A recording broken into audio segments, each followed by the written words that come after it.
this isn't my story. I definitely had to become a better man to be a better father. It's important to me that my kids are empowered and truly believe that if they can think it, they can do it. That's dedication. Visit fatherhood.gov to hear more. Brought to you by the U.S. Department of Health and Human Services and the Ad Council. WPHT, WPHT-HD, WOGL HD3 Philadelphia. From the Cherry Hill Volvo Studios, where relationships matter.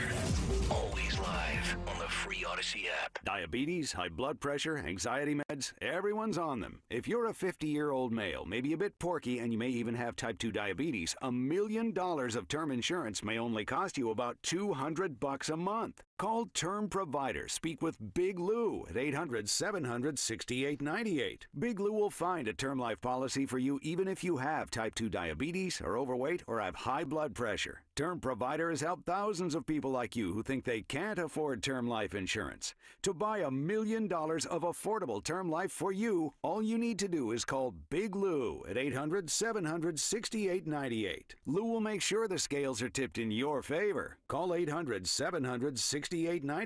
Big Lou will answer your call and work to fit you into a term life policy that you can afford. Remember, Big Lou's like you. He's on meds too. Call 800-700-6898. 800-700-6898 or biglou.com. Mr. Clean, Mr. Clean.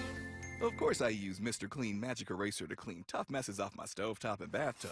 But then I discovered I can also use it to easily clean my patio furniture and even my shoes. I'm hooked. And when wipes won't cut it, I use Magic Eraser Sheets. They're thin and flexible erasers, perfect for everyday messes, like gunk on my counters and sinks. They really are magical. The reviews are in. Mr. Clean Magic Eraser and Sheets make cleaning look easy. WPHT, WPHT-HD, WOGL HD3 Philadelphia. From the Cherry Hill Volvo Studios, where relationships matter. Always live on the free Odyssey app. Live and local with Matt Rooney. On Talk Radio 1210, WPHT.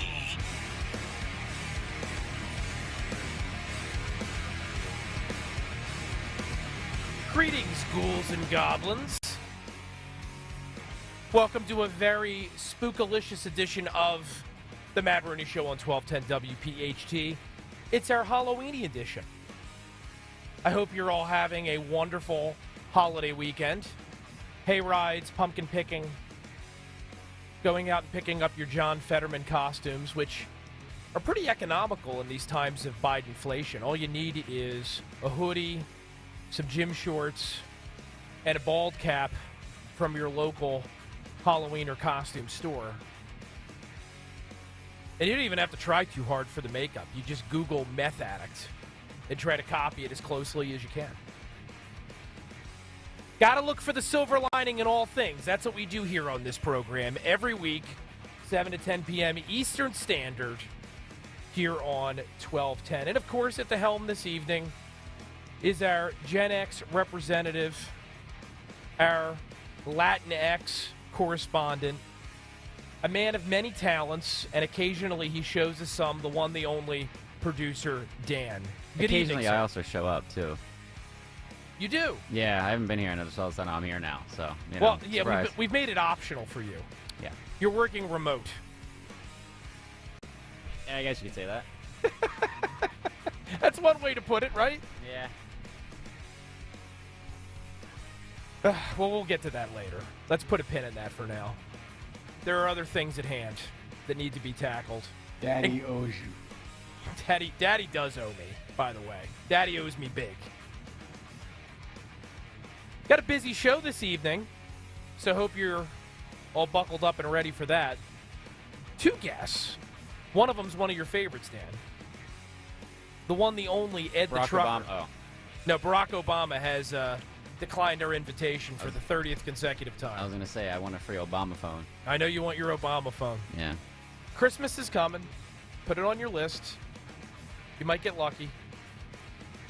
Ed the Trucker makes his grand return to the Matt Rooney Show tonight. State Senator Ed Durr of the 3rd Legislative District in New Jersey. Even if you're not in the dirty Jersey, you've seen the ads. It's an election year in New Jersey. The entire legislature's on the ballot. Ed Durr, who represents the 3rd, which takes in Salem, parts of Gloucester County, the southern, true south of Jersey.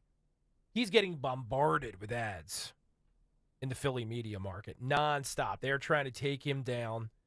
The George Norcross, Steve Sweeney machine is still ticked off that he surprised them last time and won an upset victory in 2021 with about $5 and some bubble gum in his pocket, took out the Senate president and stunned the world and was on Tucker a couple times. And, of course, this show was one of the first shows to talk to Senator Durr when he was only Senator-elect Durr. He's coming back tonight to talk about the final days of election 2023, the smear campaign that's being launched against him. I don't think we're going to get into the debate tonight, Dan. I don't know. You can bring it up if you want. Nah. Nah. It's old news. We'll let bygones be bygones. Yeah, it's old We news. were never really even annoyed about it, too. I said that to somebody earlier. They're like, oh, he's coming back on. What about that debate you guys had for 3 that he decided not to participate in? I still wish he had done it. I still think he should have done it. But at the same time, I get why he didn't do it. It was the same reason that Donald Trump decided to skip all of the Republican presidential debates this year. Because he didn't have to participate. Ed Durr was far out in front in that primary. Donald Trump, I just checked Real Clear Politics before we came on this evening. He is pulling further away from what's left of the GOP field. They are all bunched up, whoever's left at the bottom. And by the way, for all of you Mike Pence fans out there in the audience, my condolences. He announced over the weekend that he's ending his campaign, which somewhat humorous that the former vice president is telling everyone that he's dropping out because I'll be honest with you, I keep forgetting he's in. Let's see what he's polling at. He was polling at, last time there was a poll where he was actually an active candidate, at 4%. That's in the Harris X poll. And that was a good poll for him. 1%, 3%. Barely keeping his head above water in the single digits. And this is a guy who was our most recent elected vice president of the Republican Party. So you would have thought he got the memo a long time ago that this just wasn't happening. But, I always like to tell people when they ask me, hey, Matt, why does someone who's only polling at 1 or 2% think they have a chance? Why are they running? Well, there could be a bunch of reasons. You could be like Chris Christie, Fatty McThunder Biscuits, and you're doing it because you want Be like exposure. Brent Peterson. Like who? Brent Peterson.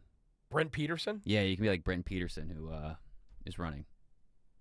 Is he still running? Yeah, Brent Peterson, very famous TikTok influencer, says he's running for president. So. Oh, I forgot. That's the reason you haven't been showing up for work. You've been volunteering for Peterson. Yeah, I've been on his campaign a couple times. I've been telling him, hey, let's stay out of let's stay out of Kensington. Let's stop the ketamine. Let's get clean. Maybe let's try a little bit of meth. It's a little bit healthier than ketamine, but it's just not working. Meth is the healthier option. That's what I'm saying. That's the vegetables. You want a healthy drug? Just do some meth or some mushrooms. Whatever. Yeah, you're gonna lose your teeth and die in 10 years if you're lucky. Yeah, that's you're what I'm lucky to saying. make it that long, but it's not instant death. Yeah. Okay. Well, that's all fair enough. So look, I always support you getting civically involved, being the young, interested man that you are. So I've been putting up with it. All the same, Mike Pence was already circling the drain before he made official what we all already knew, which is that he did not have a chance to win the presidency. So I know you're all heartbroken out there, probably creating Mike Pence devotionals in your home, weeping. You're just going to have to find a way to pull yourselves together because this election cycle, 2024, is just beginning to heat up.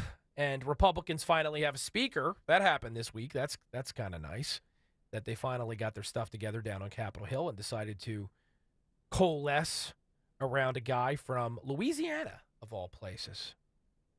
I like him, and I like him for more than one reason. First and foremost, and I know producer Dan is on board with me, at least in this respect, I love the fact that the new Speaker of the House has glasses. That's great. We need more four-eye representation at the highest levels of American government. Just one man's belief.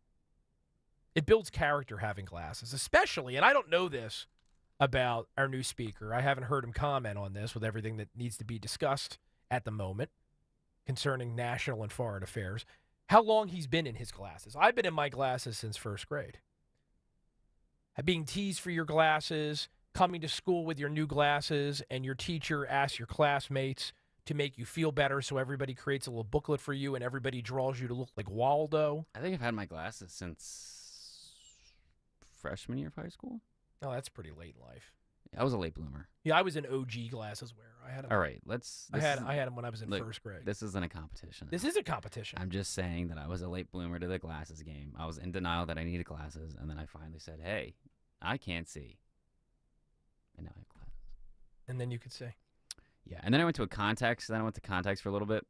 I never enjoyed sticking my finger in my eye. I only had contacts when I played baseball, just so, like, I don't take a fly ball to the face and my glasses break. But yeah, that was outlived, and they all expired, and now I just rock with glasses. You had the rec specs? Yeah. I had rec specs. No, I didn't have rec specs. Are those the ones with the little band on the... The little band on the back? No, I didn't have those. You kind of look like Geordie LaForge from Star Trek. Yeah, no, I didn't have those. The Reading Rainbow guy. Do you remember them? Yeah, I had them. Yeah, that's not... I looked like some kind of deranged cyborg when I played soccer. It worked, though. You could take a header. Much easier when you had those rec specs on. And if there was ever a head-on collision between you and another kid, you won. You know, every time. I just always raw dogged the glasses, you know, just straight on the ears and just whatever. I went with it. Okay. See, it's a character builder. That's the point that I'm trying to make. Yeah. So that alone gives me hope that our new speaker is going to be one who can make lemonade out of lemons for the Republican Party after a pretty tough go. Let's face it, regardless of whether you thought that the overthrow, the hostile takeover of the GOP House caucus was the right way to go, or whether you think it was a disaster. No one clearly had a plan here. It may have worked out, but it was chaos. It was chaos, and Democrats were exploiting it. And the fact that we now have somebody that can help us have a cohesive message can't be a bad thing as we head into a hugely consequential election cycle. And I enjoyed what the new speaker had to say. We have some, I think I sent you some audio, didn't I, Dan? Yeah. Yeah, there he is, Speaker Johnson, talking about the Biden presidency. I enjoy how he uses plain language, right? And it's, people talk about relatability and whether or not a candidate can use plain language. That's not a dog whistle for, hey, people are stupid, you need to talk down to them.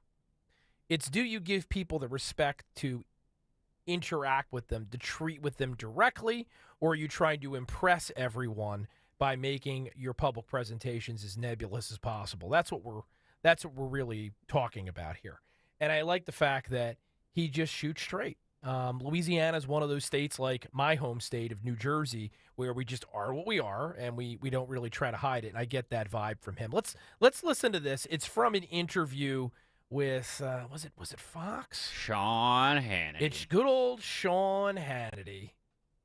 Let's hear it. Is there any one thing you can think of, policy, that you would say he's done a really good job on this or that? I can't. I think it's been a failed presidency, and all the problems, some of those that you've articulated already at the outset of the program here, were caused by policy choices. And that's the problem I have with him. It's philosophical. It's philosophical.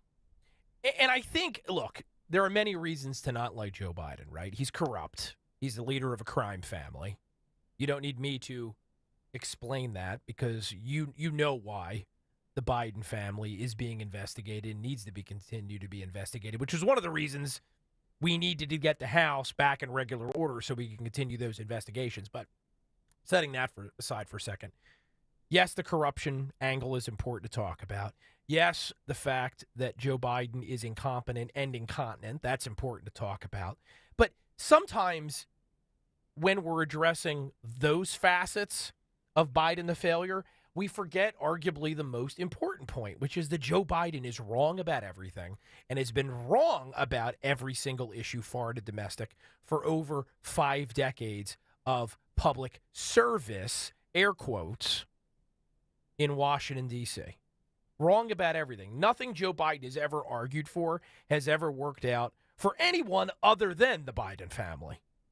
So it's kind of nice, I think, to have our Speaker of the House prepared to drill down on the substance of why Joe Biden stinks and why his agenda is terrible and his administration is a disaster.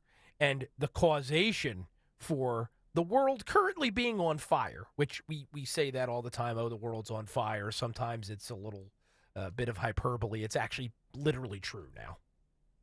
The world is on fire, and it's because of American weakness, because of failed policies. So I'm expecting big things from the speaker. So we'll get into that more tonight on the program. We're here until 10 p.m. We've got two fantastic guests. I already mentioned Ed the Trucker. We will also be joined by one of the funniest men in all of conservative media, Andrew Klavan of Daily Wire. You probably are fans of his podcasts. I know you've seen his YouTube videos. I think he's right up there with the finest conservative insult comics. I would put him in the Zioli category. Producer Dan. Some of the things he comes out with are just belly busting funny. And of course, part of the reason it's so funny is because it ends up being true more often than not. His commentary's on point. He's also out with a new book, which has nothing to do with politics, which is one of the reasons I enjoy following him, because he is a multifaceted guy. Politics is important, obviously. We're here to talk about politics tonight on the Matt Rooney Show. But someone that can only talk about politics is a little bit boorish. Like you, Dan, on air, off air, all you want to do is talk about politics 24/7. Yeah, you can't just shut me up, man. I can't shut you up, Run into you in the bathroom. Hey, you want to talk about abortion? Try to go get a coffee. Oh, this, that, and the other. It's gotta love when you talk about abortion in the bathroom, all right? Yeah, well, it's right. So in any event, we're looking forward to having him on a little bit later tonight as well. And we're going to get into some other things. Speaking of Mr. Zioli, I was with him on Saturday in Gloucester County for a rally in Washington Township for the local Republicans down there. And, I got up, I spoke. Obviously, it was fantastic. We're not going to play any clips from me because I think it's a little bit gauche to play clips of yourself. But we are going to play a clip of Rich Zioli praising me. And then we'll get into some of Rich's commentary about Democrats in 2023, because it is, well, to say it's on point doesn't do it justice. But it was fantastic. It was funny. One political consultant that I know commented on X, if many Republican candidates, or at least some Republican candidates, had Rich's ability to deliver important and often serious topic matter in a funny but devastating way, like Rich Zioli does, either whether he's on the stump or whether he's on the air here at 12:10 every week, Republicans would rarely ever lose a race. Quality matters. Most importantly, ability to express our ideas matters, right? It's going to be one of the themes of tonight's program. So we'll play that clip as well. And, of course, we will take your calls, 855-839-1210, if something comes in which is worth talking about. Obviously, we have very high standards here. Dan is an excruciatingly difficult call screener. We will also, on the Matt Rooney Show tonight, be streaming live over on YouTube, youtube.com/@1210WPHT. If you want to get interactive, the comments are usually lively, and we usually have fun. There's usually some ribbing, too, and sometimes some tears. Real quick on the YouTube, Steven said, Matt, you looked very dapper yesterday. I was hoping to see the flamingo shirt in person. I thought about wearing a flamingo shirt tonight. It's heinous. Well, besides the fact that it triggers Dan, it is a tad bit chilly outside. We're only a couple days from Halloween. I was hoping to get Dan to play some Halloween tunes tonight, if he can bring himself to do it. Funny you say that, Matthew Rooney. I was going to do that anyway. You were going to do it anyway? Yeah, when the show Bella came, I was like, is it too early to play Halloween music? And she was like, yeah, it's a little early. I said, okay. And, of course, I haven't been here the past 3 Sundays because, well, we got emptied for football, and I wasn't here last weekend. Yeah. Figured why now play some Halloween-ish-esque music, creepy music. Make it extra creepy. Oh, you want to? I can do that. Let's try to creep some people out tonight. Well, or just like music that you would hear in like a line at a haunted hayride. Oh, I would like that. Yeah, like death metal. I'm at that age group where I've got young kids, so I don't really get to go on the really scary haunted hayrides anymore. You got to call me, my friend. Yeah, well, because I'm in between. Like they're too young to go, and I have the kids, so I'm not going to go myself. So I'm a few years away from getting back to them. Bottom line is I miss them. Belle and I are going on Friday if you want to go. Hey, Jack, you got the kids tonight. I'm going on a haunted hayride with Dan and Bella. Well, it's not. That'll go over well. It's not a hayride. It's through an actual asylum. The Penhurst. Penitentiary? Oh, no, Penhurst. I did that one though. I did do the penitentiary. Penitentiary? Yeah, the penitentiary, here in Philadelphia, for those who aren't familiar with it, Eastern State Penitentiary, it's terrifying even without anybody jumping out at you. I almost think it's better without the people jumping out, because you look down these long, decrepit hallways and you imagine all the murderers and sinister characters that were once incarcerated there, and your mind does more than someone dressed up in makeup could ever do. Well, we have one. We have an attraction at Dorney that I was at. It's our new attraction, and it is creepy, and it scares me even more to walk through it with no actors in it than with actors in it. Like when I have to go through it, just which attraction's that? It's called Ghost in the Machine. Ghost in the Machine. Yeah, so there's a whole backstory to it. It's whatever, but yeah. It's creepier to go through when no one's in it and I'm by myself than when there's actors in it. I poop myself a little bit. Little bit of little bit of dookie. Oh, thank you for sharing that. Yeah, sometimes I just think that there's someone like following me and I can hear voices, but in reality I'm just like, nah, it's not true. Yeah, it's not true. Is it scarier walking through the Ghost in the Machine attraction? Or Joe Biden's America? Or Joe Biden's America? Equal. Well, Ghost in the Machine's about, like, immigrants and stuff, so, like, they're about the same. It's about immigrants? What? It's an anti-immigration ride? No, it's not. Oh, boy. Yeah, I don't know how to... It's an old, like, abandoned steel factory. Okay. And, like... The people that I worked with, the two other techs, were just like, yeah, it's the old immigrant factory. I was like, I don't know. An old immigrant factory? Did immigrants work there, or did they build immigrants? They worked there. Okay, little ambiguous there. Yeah. Okay. All right. There's a lot of inside jokes there. Okay. Yeah, I can tell. I know where I'm working next Halloween. Yeah. 855-839-1210. Them be our digits here at the Matt Rooney Show here on 1210 WPHT. Full night ahead. Hope you're down for it. I know I certainly am. Let's take a break, play some ads, make some money, and we'll be back with the rest of the show, and it's a whole heck of a lot of show, in just a moment. Hi, this is Dr. Brad Schaefer. As a podiatrist, I can tell you no two people's feet are alike, which is why I recommend Dr. Scholl's custom fit orthotic inserts. They're customized for your feet, so you get a unique solution your feet really need, not just a one-size-fits-all insole. They're clinically proven to provide pain relief for achy feet, knees, lower back, plantar fasciitis, and heels. Take the Dr. Scholl's custom fit orthotics assessment in Walmart today. Now in the foot care aisle. Don't miss the Education Show with Dom Giordano every Sunday morning at 5:30. Find out how you can help your child or grandchild succeed. Sponsored by New Hope Academy. Hey, it's Rich Zioli. When it comes to all your home improvement needs, trust is everything. And that's why for years, I've been talking about the amazing work my friends Stephanie and Matt and the entire team at Emmons has done for me and my home. My roof, doors, windows, siding, and yes, remodeling projects. Emmons can bring that same quality of work to all of your kitchen and bathroom remodeling needs. Roofing, siding, windows, doors, and now baths and kitchens. Emmons is the Delaware Valley's one-stop shop for all of your home improvement needs. Call 856-556-3229 and get a free estimate, or go online to emmonsroofing.com, or even better, come visit the Emmons Design Showroom in Cherry Hill. emmonsroofing.com. It's about trust, it's about quality, it's about great work, and that's why me and my family have used them for basically every project we've done to improve our home. emmonsroofing.com. Be sure to follow Talk Radio 1210 WPHT on the free Odyssey app. Download it now.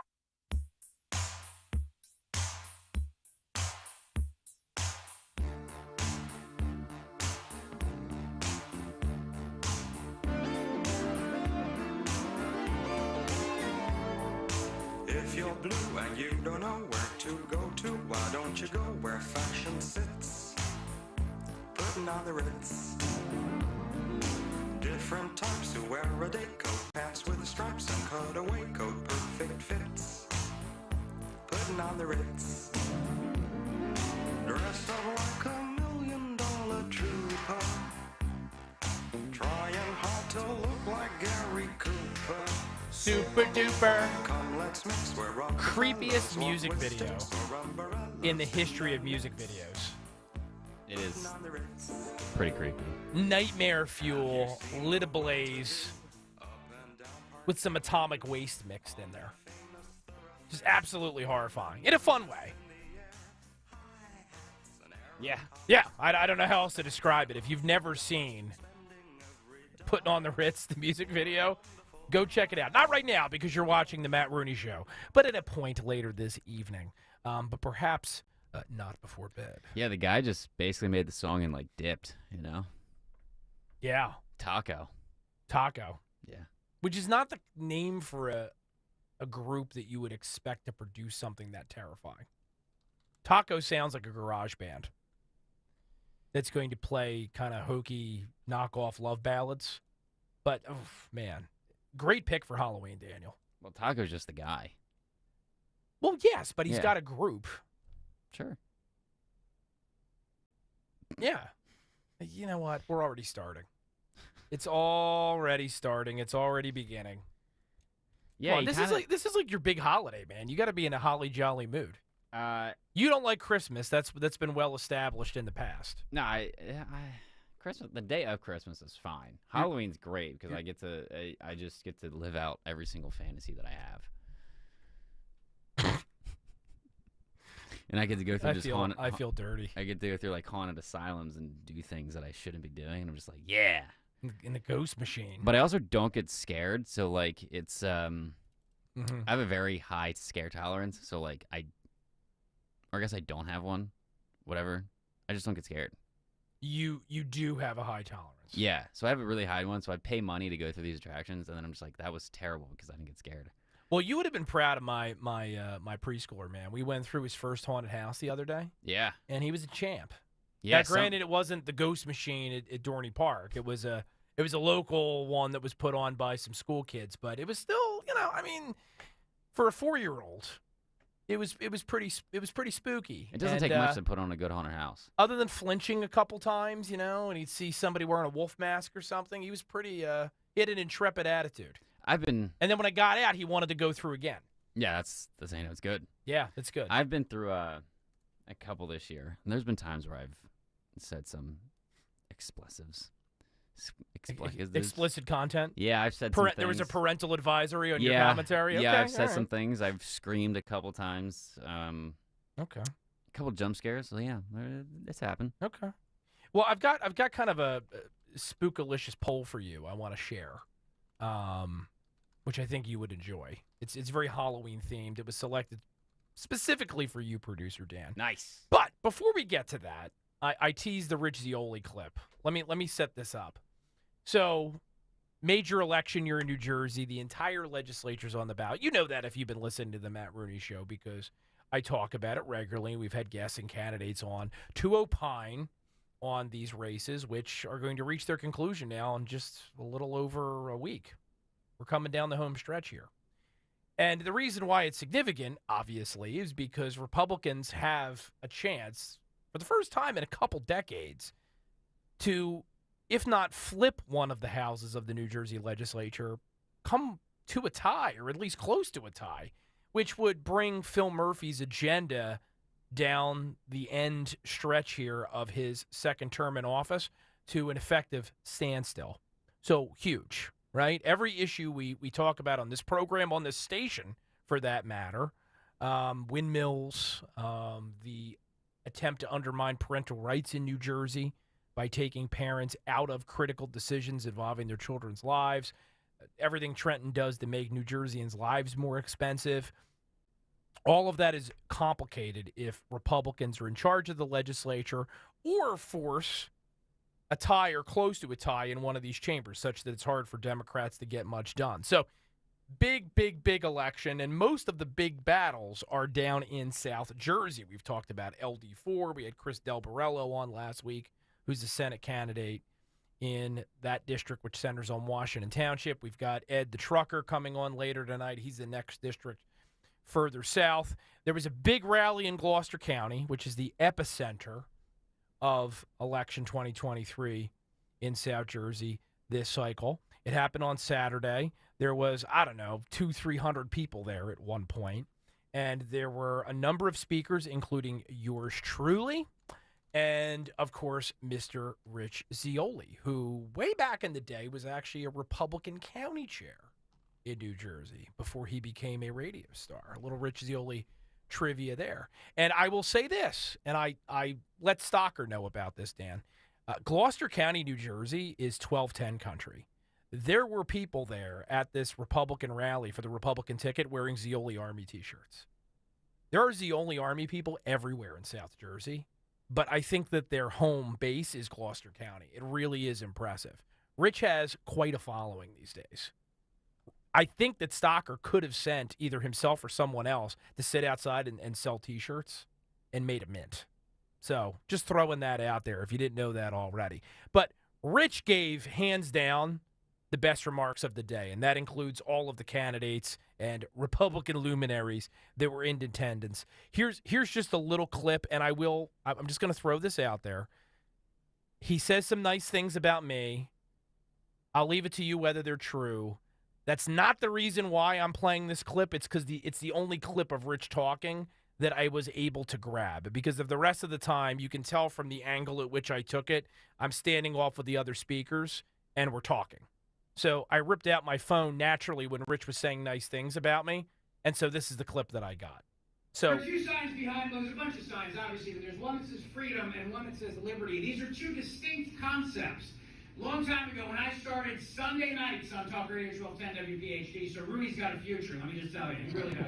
He's an incredibly talented talk show host, and I know he's going to. Not just the Sunday show, Dan. It's just a Sunday show. Not just a Sunday show. Fun fact, that's the only part of the speech that he wanted me to clip. So there's just no more. That's it. I thought about not doing it because I'm not nearly as arrogant as I pretend to be on air. But I figured, you know what? What the heck? You know, we always joke about not being a real show because we're on Sundays. If you don't believe Mr. Zeoli, then who are you going to believe, Producer Dan? But in any event, here's the meat and potatoes. Started there Sunday nights. I said that one night on the radio. And, of course, I had some snarky lefty send me a text or something. Not texting, my phone number, but send me a Facebook message or something and said, liberty and freedom are the same things. You should read a book. You notice how they always insult your intelligence when they disagree with you? You notice that? The first thing they do is insult your intelligence. Well, liberty and freedom are two distinct concepts, as you know. And both are important to fight for. But I've never seen individual liberty so threatened in my entire life. I never have seen it like it is right now in this very moment. Where I joke about you being considered domestic violent extremists, but that's literally what your government thinks of you. They think you're the bad guy. They think you're the bad guy. They think you're the enemy. And of course, Rich went on from there, and it was a fantastic speech. We were joking with him afterwards that he over-caffeinated before he came in. It was awesome. It was like digesting a 4-hour Rich Zeoli show in one small pill form. But that, them's be the stakes, right? He said it. Liberty in this country is at stake. We're free in the sense that you go to the polls, you cast your ballot, you click the little button, nobody actually pulls a lever anymore, and you make your selection for whatever office happens to be on the ballot that year. But if you no longer have liberty, if voting only decides whose rear end gets to occupy the chair until the next election, but government has the power to curb your fundamental freedoms whenever it so wishes, or whenever the majority that happens to be in power thinks that it serves their interests, you're not really free anymore. And obviously the parental rights issue, which is a big one on both sides of the Delaware River, stands as the clearest example. But there are 1,000 less obvious ways that government every single day in this country and here in the Delaware Valley is chipping away at the legacy that we have all inherited from our founding fathers. So when you vote, I hope you keep that in mind, and I hope you keep Rich's words in mind. Because if we lose our liberty, nothing else matters. You always need to vote for the candidate that you think is going to do the best job of defending those liberties. No other issue comes close in terms of actual importance.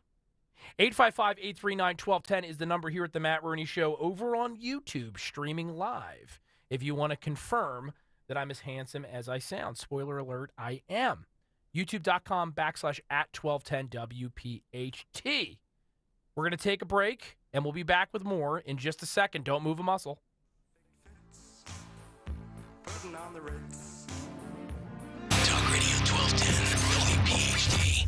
Hi, this is Dom Giordano. You've heard me for years talk about the health benefits of Rescue Natural Supplements. After making their omega-3s as part of my daily routine, from supporting heart health to promoting pain relief, they provide essential nutrients that impact our bodies in so many ways. Listen to this recent comment from Jeff. He says the benefits of Rescue Omegas are worth it. Helps reduce my inflammation and lower my cholesterol. Been taking it for years. See, people like Jeff have trusted Rescue with their health goals, and now it's your turn. For a limited time, use the code OMEGA50 for an exclusive buy one, get one free offer on any of the 7 Rescue Omega-3 choices. To get this special radio offer, call 800-26-ALIVE, 800-262-5483. Use the code online at res-q.com.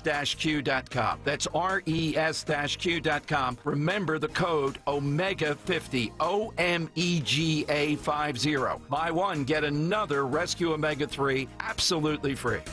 You've heard me talk about Chapman Windows, Doors, and Siding, how much I love my new patio doors. Hey, Dawn Stensland here. You should see the amazing options available to customize your home. If you want to really bring the outside in with a spectacular open view, ask about the new Nana Wall product. You should see this gorgeous wall of glass doors and windows, how it could transform your home. Chapman also offers premium architecture shutters designed to last a lifetime, historically accurate with hardware options, as well as a lifetime warranty. This is the special, unique Chapman difference I'm always talking about. The Chapman team, they offer meticulous work, outstanding service, high-quality products, and years of wisdom and product knowledge. They get it, and they respect your family budget, too. They listen. Just call or text them 610-431-8898, 610-431-8898. Check them out online, ChapmanWindowsDoors.com, ChapmanWindowsDoors.com. Tell them Dawn sent you.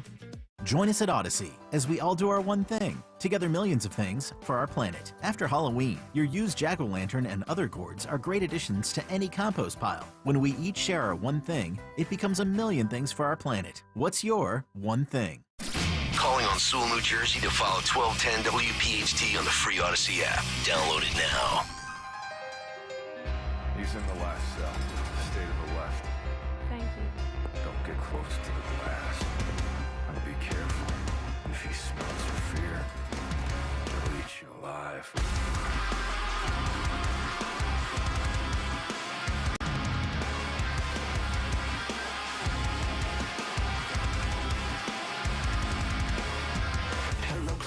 Nothing's free at this meet and greet. Welcome back, one and all, to the Matt Rooney Show. Is this what they play while you're waiting for a haunted house? Yeah, this is also what I play in my 2023? car. This is also what I play in my car. You play this in your car? All the time. Just all the time, or when you're on your way to a haunted hayride or a haunted house? This is what I play a lot. I'm seeing this band in November. You're a dark little character. It's Halloween. You said you went on Halloween. This is what you get. I'm all about spooky, freaky, everything. Let's get into it. I'm just saying that listening to this casually, even when it's not Halloween. Oh yeah, you're a strange cat, my friend. Yeah, on the way here, just blasting it down the Schuylkill, and what can I say? Probably has the added benefit of getting people in this dangerous city of ours to stay a little bit further away from you. Well, if I'm sitting next to you at a light and you're blaring this, I'm probably not going to try to. Well, if you want to ride your keister at the next light, tailgate you. Well, if you want something to even be more scared, I do have my carry permit now. Hey now, America. I do. So congratulations. So stay away from me as I'm blasting Ice Nine Kills and carrying and packing heat. Yeah. Look at you exercising your Second But I Amendment should rights. say I probably shouldn't based on the picture that they took, I probably shouldn't be carrying a gun. But, I mean, it's fine. They should have flagged you based upon the Correct. picture that you provided. The picture that I have that they took for me there, it's kind of heinous. Is it? It looks like I was deranged and I just escaped from prison. Matt Rooney Hawaiian shirt heinous? No, like deranged serial killer, psychotic heinous. Netflix series about a guy that did I'm some not creepy stuff? Yeah, Okay. it looks like I just escaped from prison. So. All right. Well, none of this surprises me.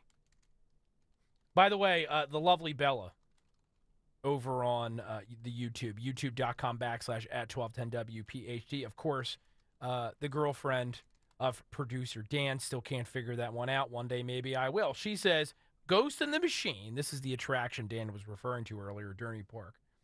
With me, he went through. He got scared here and there. That's true. She also says it was her favorite one. Yeah, I got her through it. Yeah. They're pretty spooky, Her huh? and her 4 friends went, and I got them tickets, and I worked my magic, and I walked through with them. So it's a factory? Yeah, so like the Lehigh Valley is known for like their steel mills. Yeah, it's classic Rust Belt. Right. So we're also building a new coaster, which is opening of 2024, called Iron Menace. Uh-huh. But the backstory for the coaster is the Ghost in the Machine, where you had this guy who opened up a steel mill. Okay. And like things happen, and it's no longer a thing. And then the Iron Menace is like one of his creations or whatever. I see. Yeah. I love the fact, by the way, too, that we're turning this into a free commercial for Durning Park. They don't, dude. They're fine. Although you're kind of running out of time to go. It's almost Halloween. Oh no, they're closed. Oh, it's closed already? Yeah. Oh, yeah. so they stopped this weekend. As of 40 minutes ago, they are officially closed for the season. Okay. So you're done. Okay. I'd also like to point out, we know that sometimes this has nothing to do with anything. I talk with my hands. Yeah. I gesticulate. I'm partially Italian and I'm from New Jersey. I don't know what to tell you. And I went like this with my last utterance, and it caused me to close my move ring on my Apple Watch. Good So for check you. that out. Good for you. Yeah. My wife's going to be proud of me if she's watching. I did not close any of my rings today, but that's fine. Well, it shows how ridiculous it is because I don't think this is actually helping me As soon stay as I, alive any longer. I mean, if I raise my arm up, it says that I stood. So I was like, cool. Yeah, you'll take it, right? Yeah. Fake news, but cool. Yeah. Well, here's something a little Halloween-y for you. I put this in the stack for you, and I teased it earlier. It's a Fairleigh Dickinson University poll. Fairleigh Dickinson University, of course, in New Jersey, up in Madison in New Jersey, to be specific. 1 in 6 New Jerseyans think the Jersey Devil might be real. 1 in 6, which we're talking about a state with over 9 million people. So the fact that you have that many people in New Jersey, it's a 7-figure amount of people for those of you who learned math from the teachers union. It says something. We're a spooky state. Here, this is from the actual survey here. 16% of residents of New Jersey today say the Jersey Devil is somewhat or very likely to be real, with 58% saying that it's not at all likely to be real and 18% saying that it's not very likely. We call those people killjoys, by the way. That's my commentary. That's not from the poll. Younger residents are more likely than older ones to think that the Jersey Devil might be real, but New Jerseyans who actually live in and around the Pine Barrens are actually less likely to think it's real than other residents, which somewhat surprised me. Only 11% of residents in the coastal counties think that the Jersey Devil is somewhat or very likely to be real, compared with 17% in the urban core counties and 18% in the northeastern corner of the state. I should have, well, maybe I will before the show's over tonight, give you a little bit of background on the Jersey Devil, because it's a great story. You know? Is that how the hockey team is named? Yes. Yeah. Very good, Dan.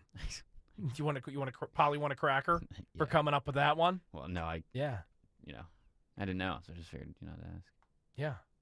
But there was a spate of sightings at one point in not too distant history, of people seeing something that they couldn't quite put their finger on what it was. It wasn't a monkey. It wasn't a bird.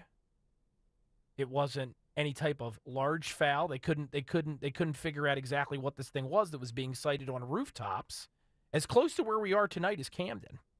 So there you go. Now, what about ghosts? 44% of those polled in New Jersey say that ghosts are somewhat or very likely to be real, and 20% say the same thing about Astrology. As with the Jersey Devil, younger residents of New Jersey are more likely to say that it's somewhat or very likely true that some places are haunted. 54% of residents 30 and under say so, compared with just 28% of residents 65 and up. Daniel, do you believe in ghosts?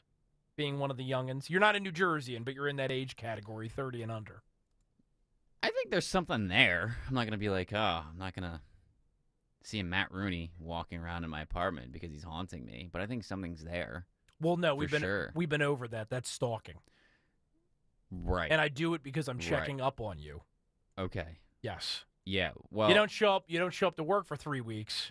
Yes, I'm going to haunt you. Well, I don't think, I think something's there, but I don't know if it's like, But, I mean, the Ghost Adventure, Zach Baggins thinks that something's always there, so who really knows? Okay. Well, how can I argue with that? So, there you go. A majority of New Jerseyans under 30 believe in ghosts, and a minority of New Jerseyans, but still a significant number, believe in the Jersey Devil. I actually think it's a little bit sad that more people don't believe in the paranormal. And I suspect there are some out there in the audience that are going to loudly roll their eyes at me right now. But we're becoming such a cynical people. And by we and people, I'm referring to Americans at this current space and time that we occupy here at this point in our history.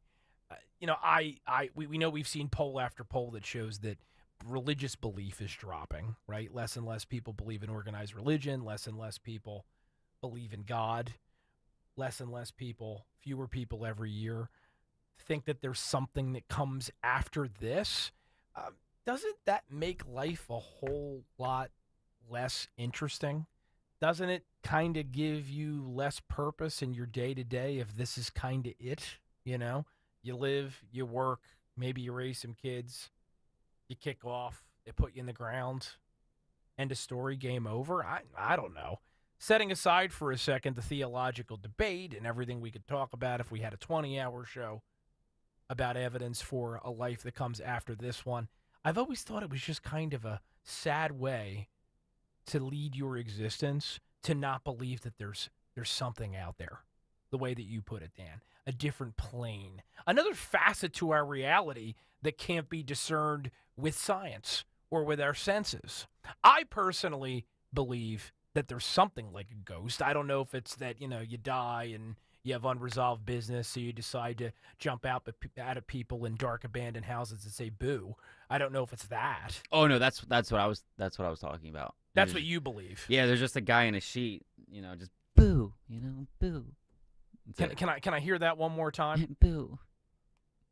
Okay. Oh, sorry. That was at the gay club the other day. Sorry, I was getting them mixed up. Sorry. Continue. You walk into gay clubs wearing sheets? Yeah, sometimes they're just coming out like boo. I'm like, oh, it's a gay man, Is this a new character you're workshopping? No. It's just LGBTQ ghosts? No, this is just the inner voices in my head. Okay, well, if there are ghosts, some of them are gay, right? Sure. Yeah, Freddie and Mercury. we want to be inclusive. Freddie Mercury. All right, so Freddie Mercury is dead, which we know he is. At least that's what we believe, right? Michael Jackson. Well, he was never confirmed to be. No, but I'm not sure Michael Jackson fits in traditional categories. No, but that's another topic for which there are people out there who say, certain type of sexuality, but we're not going to get into it. Well, Freddie Mercury's a clear example, though. Yeah. If Freddie Mercury is a ghost and he's, haunting someone on behalf of Queen, yeah, okay. Ooh, okay. Spooky ghost. Oh, there you go. Yeah. Okay. Ooh. Got all the ghost noises tonight. Yeah. I watch a lot of those ghost hunting shows to know that these people just do it for money. And they're just like, oh, what is that? Like, did you hear that? Did you hear that? And it really is not anything. I was a massive fan when I was in law school. And you got to stay with me on this one, okay? Of this British show called Most Haunted. Have you ever seen did you this? see that ghost over there? Exactly. Yeah. See that? That's what it was. Yeah. See That's what it that? was. And it was just something stupid to have on in the background when you were staying up late briefing cases and studying these, massive tomes of legal treaties, right? You need something to keep you awake. And it was so entertaining because they would go in with their cameras and with their, with their amateur technology into these really cool venues. They were going into these hundreds of years old properties in the UK, castles that date back 1,000+ years. Actually, there were certain plots they went to where there had been human civilization for thousands of years, right? And it was just them walking around saying, "Oi, did you hear that? It's the Americans. Run. Did you hear that? Wait, what was that over there?" And then they would do a replay, and it'd be the sound of, I don't know, a car backfiring 2 counties away. And they would, lead you to believe that there was something spooky about the place they were investigating. Complete garbage in terms of scientific value, but it was fun. Oi, brother. It's a ghost over there, brother. Yeah. Oi, crikey. Now, I was going to say oi, crikey, but that's Australian, right? Yeah. Crikey. Crikey. Yeah, it's Australian. Yeah, there's a ghost of a crocodile. I don't do voices like you do. I don't know what to tell you. That's not in my toolbox. No, but you can speak whale very well. I can speak whale. You can indeed speak whale. Yeah, well, I mean, I don't know if there's whale ghosts. Yeah. I'm sorry, did you get that? There's just one flying around here. Wow. Yeah. Hold on, one more time. Hold on. Oh, okay. Okay. The ghost of host past has come to try to stop this trade wreck. 855-839-1210 is the number here at the Matt Rooney Show on our extra spooky Halloween edition of tonight's program. Also over on YouTube, youtube.com/@1210WPHT. Over on YouTube, Manglemush says, LOL, I am the Jersey Devil. Well, there you go. It's solved now. We've confirmed the existence of the Jersey Devil because he is admitted over on our YouTube feed. Impressive, Dan, that we have an actual bit of participation here by a legendary mythical New Jersey figure. Only on this show could you get that. Good for us. I'm proud of us. On the Halloween front, because you know that as much fun as this holiday can be, and we're clearly having a little bit of fun with it this evening, there's always a liberal joy kill out there that's trying to suck whatever pleasure we would otherwise derive out of it away from the holiday because they're unhappy with their own lives and they continue to try to take it out on the rest of us. There is a school district in northern New Jersey that has canceled Halloween altogether. It's the Maplewood School District, which is up in North Jersey, outside of our own listening area, up there in the northern region of the state, that has decided this year, and the superintendent sent out a letter to parents at the beginning of October proclaiming that Halloween would not happen. There'd be no costume wearing. There would be no Halloween activities at all on school grounds during school hours. And this is an actual quote from the superintendent, Ronald Taylor, who is a prize fool. I'm going to say it even if it wasn't obvious enough to you already. Each year, questions arise from families, students, and staff about what South Orange and Maplewood School District schools will be doing regarding Halloween. We believe it is important moving forward that we implement a consistent approach that is respectful and inclusive of all family. And then this letter goes on to confirm that the district will not have any Halloween-themed events at any schools during school hours, and explains that in coming to this decision, the administration considered a number of questions, including, and this is an actual quote from the letter, this is reality, at least up in this North Jersey school district. Does the promotion of school-sponsored Halloween activities create tensions with the equity and access of values of the school district? I spend quite a bit of time as a radio host and running my website, SaveJersey.com, that covers this crazy nonsense, trying to parse woke garbage. I don't even understand what this sentence is trying to express and get at. Create tensions with the equity and access values. What does that mean? Couldn't tell you. The only thing in here that at least was I could make sense of, even though I don't agree with it. Apparently, there are some in that school district that think that there's a lot of kids that can't afford Halloween costumes, and therefore, if there's a Halloween celebration at the school and some kids' parents couldn't afford costumes, it would make them feel in some way, detached from their classmates, make them feel bad about themselves, embarrass kids. Look, I get it. We went to Halloween Spirit to get costumes for my kids. Oh, my God. The cost. Spirit Halloween. What did I call it? Halloween Spirit. Whatever. The place that pops up in the abandoned storefronts in your local shopping mall. I love Spirit Halloween. I have two problems with Spirit Halloween. Oh, God. Two problems. No, I'm serious. These are serious gripes. First of all, the price of costumes. Oh, ridiculous. Insane. Yeah. Insane. We got my son a costume. He's a Ninja Turtle. Oh, my God. Like, it was $70 for a Ninja Turtle costume. Yeah, I mean, the older I got, the more I started making my costumes. Well, right. So yeah, that's where I'm going with this. My second problem, though, with Spirit of Halloween, I get it. There's a lot of weirdos out there like producer Dan that love gory Halloween. But it's a Halloween store that you're marketing to families. And the minute you walk in, there's something that looks like it's from a Saw movie staring your kid in the face, moving and like making noises. It's a little much when you're trying to bring your family in. I kind of feel like, at the risk of sounding like a joy kill, that stuff should be segregated to like the older kid adult section. All right, old man. Well, no, I'm serious.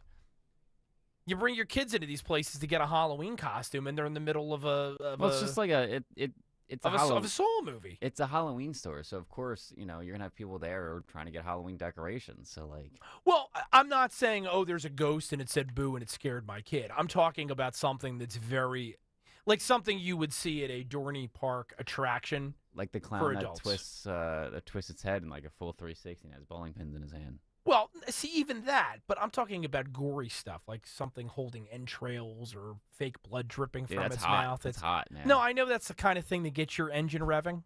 I get that. I get that. You've got problems. They're well established on this program. But come on. Kids are walking into these stores. In any event, make the costume, right? Yeah. When we were kids, we didn't have the money to buy those kinds of costumes, so we made the costume. So get a costume if that's your concern. But we know that's not the real concern, right? These school districts are run by far left, wacko, progressive activists, the same folks that think that there are as many genders as varieties of Heinz ketchup, who don't want to tell New Jersey parents if their child wants to use different pronouns at school. Phil Murphy's currently suing New Jersey school districts that are trying to inform parents if their kids try to use a different gender or pass themselves off as having a different gender than their birth at school. So why should we be surprised that Halloween is the next front in this woke war on traditional American values? However, and I think that this is telling as we come up on an election in New Jersey this year, Phil Murphy, of all people, who has done more than anyone else in my home state to cultivate this ridiculous atmosphere of political correctness, he actually came out and criticized this school district for canceling Halloween.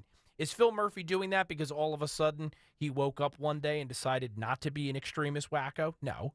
It's because then it's an election year, and he doesn't want to lose the legislature. That's a rare Phil Murphy W.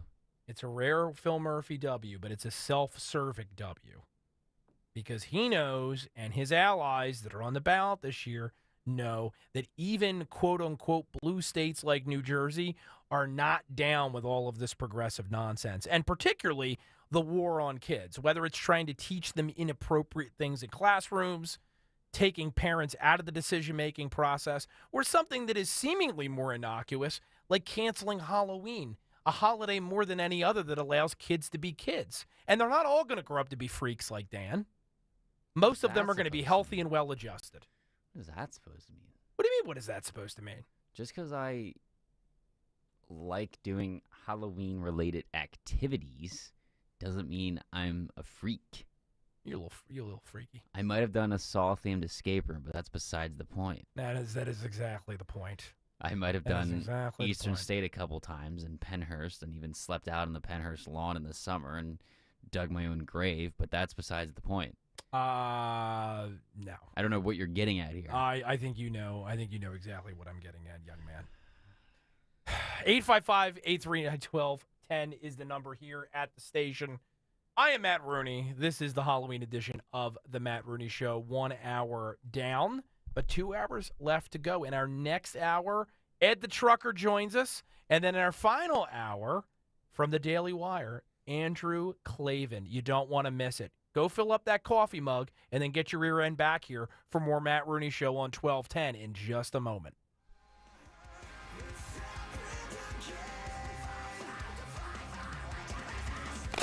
Talk Radio 1210 WPHT. Don't miss Good News in Real Estate with Deanne Katsaros and Mark Cumberland, Saturdays at 1 p.m. Find out all you need to know about home buying and selling. Considering a career in real estate? Visit PhiladelphiaRealEstateClasses.com. Good News in Real Estate, Saturdays 1 p.m. on WPHT. Pain in your knees, shoulders, hips, or back that won't go away? Check out QC Kinetics. No surgery, drugs, or downtime. QC Kinetics, 215-999-3000. WPHT, WPHT HD, WOGL HD3 Philadelphia. From the Cherry Hill Volvo Studios, where relationships matter. Always live on the free Odyssey app. Hey guys, it is Nick Cale, and as you know, I have recently leased 2023 Ridgeline from Piazza Honda of Springfield. If you are a truck person like me, now is the time to visit Piazza Honda in Springfield, Philadelphia, Langhorne, Pottstown, or Reading to take advantage of 0.9% APR or get special finance rates on the Honda Civic, Accord, CR-V, Pilot, and more. The Piazza Auto Group now with 17 brands and 35 locations, my go-to for all things automotive. To find your new or certified pre-owned vehicle, visit today at piazzaautogroup.com. Don't let woke win. Follow 1210 WPHT on the free Odyssey app. Download it now.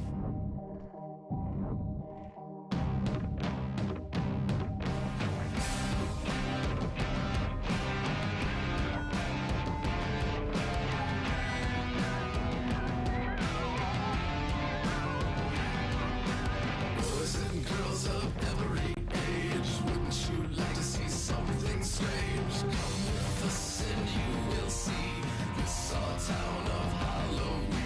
This is Halloween, this is Halloween. Happy Halloween, boys and girls. The scariest day on the calendar is upon us in just 48 hours, but until we get there, it's another edition of the Matt Rooney Show on 1210 WPHT, Halloweeny edition. This is Halloween Vision. We should have done that on YouTube today, Dan. South Park did that before, where they had Spooky Vision. We just should have had you in a witch's hat or something kind of bounces across the screen. I need to put that idea. That's not in the budget. That's not in the budget? It's not in the budget. Yeah, that's not in the budget. That's right. We're lucky we have a YouTube stream. Yeah, there's things got to be cleared, and that's just not in the budget. We don't have that. Maybe next year. Maybe next year. There's always another Halloween. It's true. It comes every year, just like your birthday. It gets older and older every year. Anyway, continue. That felt like a little bit of shade. It's not shade towards anyone. It's true. I mean, it's literally true. You get older every year. You get just older like every year. Halloween gets older every year. Even though holidays can't really. But the way you said it, okay, it sounded like you were calling me old. I'm not calling. No. Which is true. I literally just called you an old man because you didn't understand Spirit Halloween. So yeah. What do you mean I don't understand Spirit Halloween? I understand it. No. I just don't like the fact that the minute you walk in, they have these terrifyingly real, gory robots. When you're bringing small kids in to pick out Halloween costumes. Well, they have two different entrances. One entrance usually has all the spooky stuff, and the other one doesn't. So. Well, see, it depends, right? Because Spirit Halloween is not a dedicated year-round storefront, right? They go and they move into some other storefront that's been abandoned for the entire year and isn't used for anything, and then they seasonally come and park for 2 months. So they don't all have two entrances. Many of them only have one. I mean, Spirit Halloweens are from, like, September to about, like, this time. Yeah, they're usually open a week after Thanksgiving, after Halloween, so they can unload all their stuff. Yeah, and you get cheap costumes for the following year. Yeah.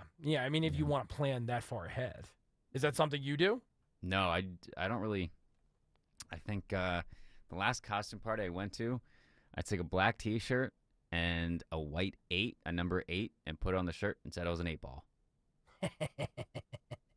And then the other party that I went to, but I didn't dress up, I was gonna put Smarties on my pants and just call myself Smarty Pants.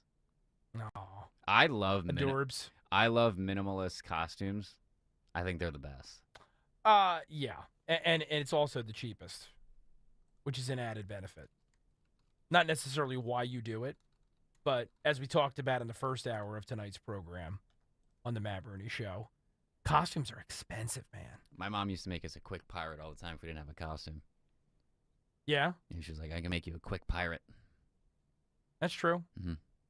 All you need is a hat, an eye patch. Yeah, we usually bought or no, we didn't buy, but we usually made a lot of our costumes because my mom didn't want to spend the money just for one night. And I was like, I don't blame you. It was it's super expensive for a family. Yeah, I think one year I was a glow stick man. So I just taped glow sticks to myself, like in a stick figure. That was good. I was Bart Simpson one year. Yeah. Bart Simpson, that's a good one. Yeah. Yeah, made the hair, everything. Took a skateboard and skateboarded around while trick-or-treating. Well, I wonder if less people are going to participate in Halloween because of Bidenflation. It's a question that I've had bouncing around in the back of my formidable brain for the past week or so. I went and picked up some candy for us to give out. Whoa. I was wondering if maybe it was accidentally candy with gold leaf that I picked up off the shelf and not just your good old-fashioned American variety Halloween candy, because the prices are nuts. And then I saw this article over on ABC News. For the second Halloween in a row, U.S. candy inflation hits double digits.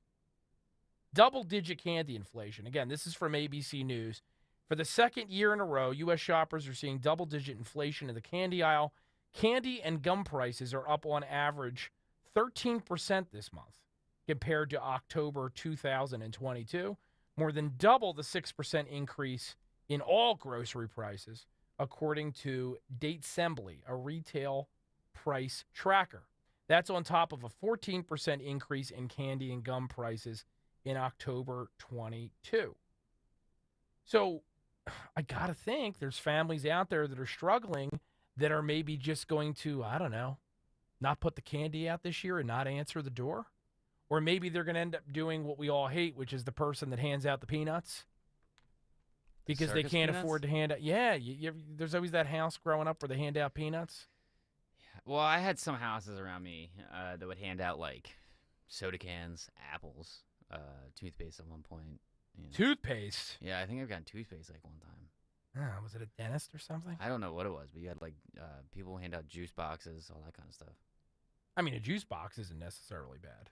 Yeah. Especially if it's younger kids. Well, also in my neighborhood, a lot of it's not really as busy anymore. Like it's really no one really goes out trick-or-treating anymore as they did when I was little. Is that a helicopter parent thing? What's a helicopter parent? So parents that are on top of their children, constantly concerned with their safety, not allowing them to. It's the opposite of a free-range parent. Oh, I mean, it could be. Because when I was in junior high, I would go out for Halloween with my friends, not come home until well after dark, riding around on my bike with a pillowcase. Sure. Trying to get as much candy as you can. Now, a lot of parents are not okay with that. No, I mean, it very well might be. I just think that it's just a dying thing. I don't think a lot of kids want to go out trick-or-treating anymore, which sucks because trick-or-treating is great. I mean, I don't do it anymore. There's not really no need for me to do it, but Well, you might be able to pass, though. Right. Because you look, you could, if you came to my door, I'd say, oh, he's a high school senior. Yeah. Yeah. I think when I was a little bit older, I think I had a Bluetooth speaker and a backpack, and I just took my skateboard and just went around blasting Halloween music just for the hell of it. But I haven't done it. I don't know. But I know a lot of townships are doing Halloween. They did Halloween on Friday. They did some yesterday. I don't know of anyone who actually wants to trick-or-treat on a Tuesday. Yeah, I mean, that's the other problem. You got to go to school the next day. There's now a lot more targeted Halloween trick-or-treating now. These trunk-or-treats have become all the rage, where parents decorate their cars and the kids go and they get candy at a school or a church or something like that instead of walking around their neighborhood knocking on doors. You know, we talked about in the last hour how there's a school district in North Jersey that's trying to cancel Halloween altogether. It's just another way in which childhood in this country is not what it used to be. And for those of you who are older, you're probably laughing because you're saying, Matt, Dan, you're not that old.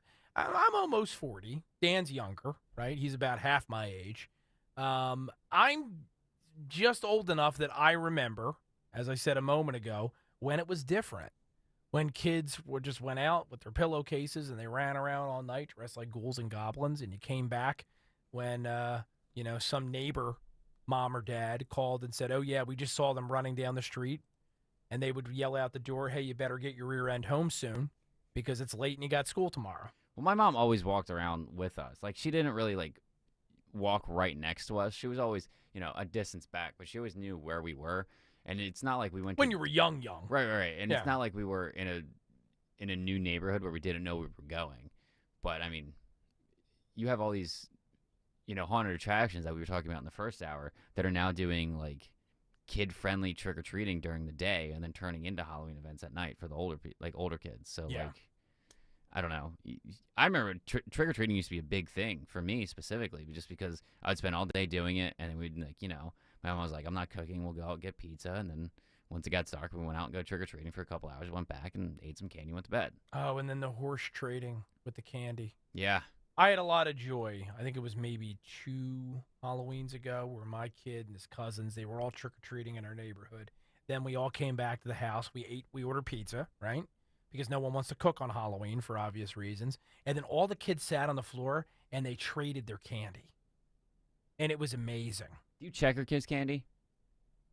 Check the candy? Yeah, you don't know about the whole, there's razor blades in it. Right. I mean, there's always those urban legends, right, about somebody spiking candy or something. I mean, my kids are young enough where I'm looking through it. I'm not opening them up like I'm a TSA agent, running them through some type of X-ray machine or anything. But I'm looking and, making sure there's nothing in there that's inappropriate. Not making sure anything's expired, right? Because you'll eat the expired ones. Yeah, I mean, it's not going to, Yeah. Old chocolate's not going to kill you, I don't think. I mean, children aren't dogs, right? I mean, they can eat chocolate. I mean, you also got to think, who's wasting perfectly good meth and LSD and ketamine and putting into children's candy? Yeah, just don't let your child trick-or-treat at Hunter Biden's house. I don't know what to tell you. Yeah, stay away from Kensington. Stay away from any Biden property. Yeah. And you're probably going to be able to trust the Halloween candy you get. Yeah, that's what I'm saying. My mom never really checked. See, this ain't complicated. Yeah. Your mom, by the way, over on YouTube, youtube.com/@1210, says, Dan, you were an adorable pirate. Probably was. Yeah. I was a Dumbo at one point, too, and the red Teletubby. I'm also being accused by one of our listeners/viewers of cherry-picking the kids' candy. I will tell you, I was great to trick-or-treat with as a kid because I'm not a big candy guy. I don't have a sweet tooth. I like Reese's Cups. Right? So that's the way to my heart, if anybody's ever curious. I love Reese's Cups, especially like them after they've been in the refrigerator or the freezer for a little bit of time with a cold glass of milk. That's my jam. I'll tell you. I gave away most of the rest of my candy to my friends or my brother. You can take the Reese's Cups. I don't like Reese's. I don't like Reese's Pieces. I don't like peanut butter, so you can take them all. Sounds like you and I would be a pretty good pair for trick-or-treating. I would always give the peanut butter ones to my parents, specifically my dad, because he would always eat it. Next thing you know, my mom would always just put all of our candy in a bowl. Next thing you know, a lot of it's gone because I just keep picking at it. I think that should actually have been a 12-10 contest. You can win the ultimate prize of all. Matt and Dan will come to your house, 12-10 listener, and trick-or-treat at your home. Just a single home? Just a single home, yeah. We'll show up. We'll take your candy. Try to overthrow the government a couple chances. That's fine. What are we doing now? We're overthrowing. It's a whole day, It's like, oh, we'll take the listener to, try and overthrow the government. Then we'll come back. We'll trick-or-treat at your house, take one piece of candy, then leave. Why are we overthrowing the government?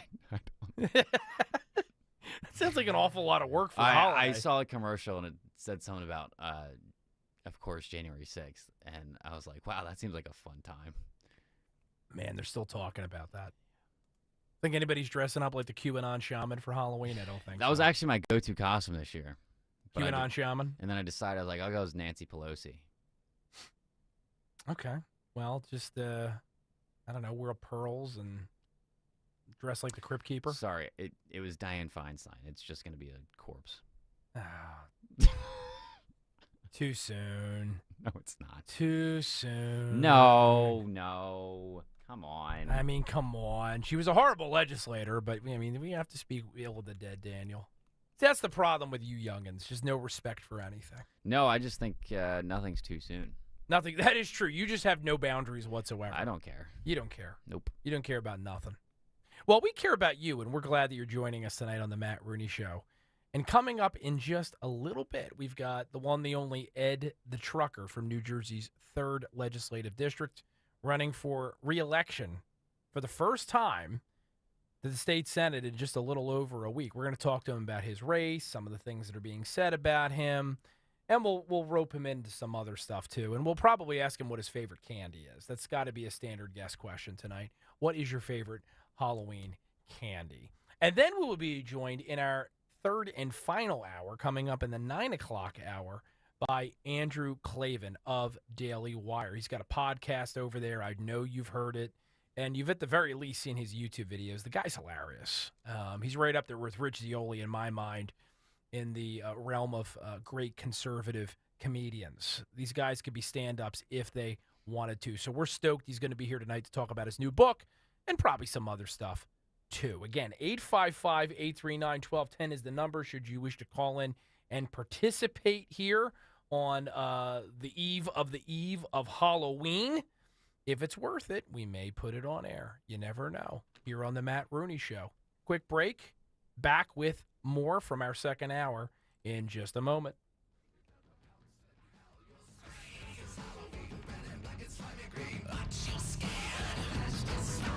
Don't miss the Education Show with Dom Giordano every Sunday morning at 5:30. Find out how you can help your child or grandchild succeed. Sponsored by New Hope Academy. Do you have 3 ex-wives and your current trophy wife wants a life insurance policy 3 times the size of the policies you had to purchase for your previous mistakes? If so, you need to call Big Lou at Term Provider, 800-700-6898. Big Lou is intimately familiar with your problems, and if you're 50 or 60 years old and in reasonably good health, a $1 million policy should only cost about $100 to $200 per month. Big Lou may have a solution for your previous policies as well. You may even save enough money to lighten the load on your new $1 million policy. Remember, call Big Lou. He's like you, except he's only on number 2. Call Term Provider at 800-700-6898. That's 800-700-6898. For $1 million in term life insurance that you can live with. Call Big Lou at 800-700-6898. 800-700-6898. What's one of your favorite memories? That's a tough question. Well, there was this one time I went camping with my parents in a forest back when I was maybe like 8 or 9. And I can remember one night we were laying out in our hammocks and we were just, watching the trees rustling in the wind above us, and we could hear the sounds of the forest all around us. Frogs singing and owls calling and the creek running nearby. It was amazing. It felt like we were a part of it all. I don't know if I do it justice trying to describe it, but I'll definitely never forget it. Most of us have a memory of being in nature we'll never forget. Let's protect the world's natural places so more memories can be made for generations to come. Visit worldwildlife.org. Hey, Riverton. We know your favorite station is Talk Radio 1210 WPHT. Always live on the free Odyssey app.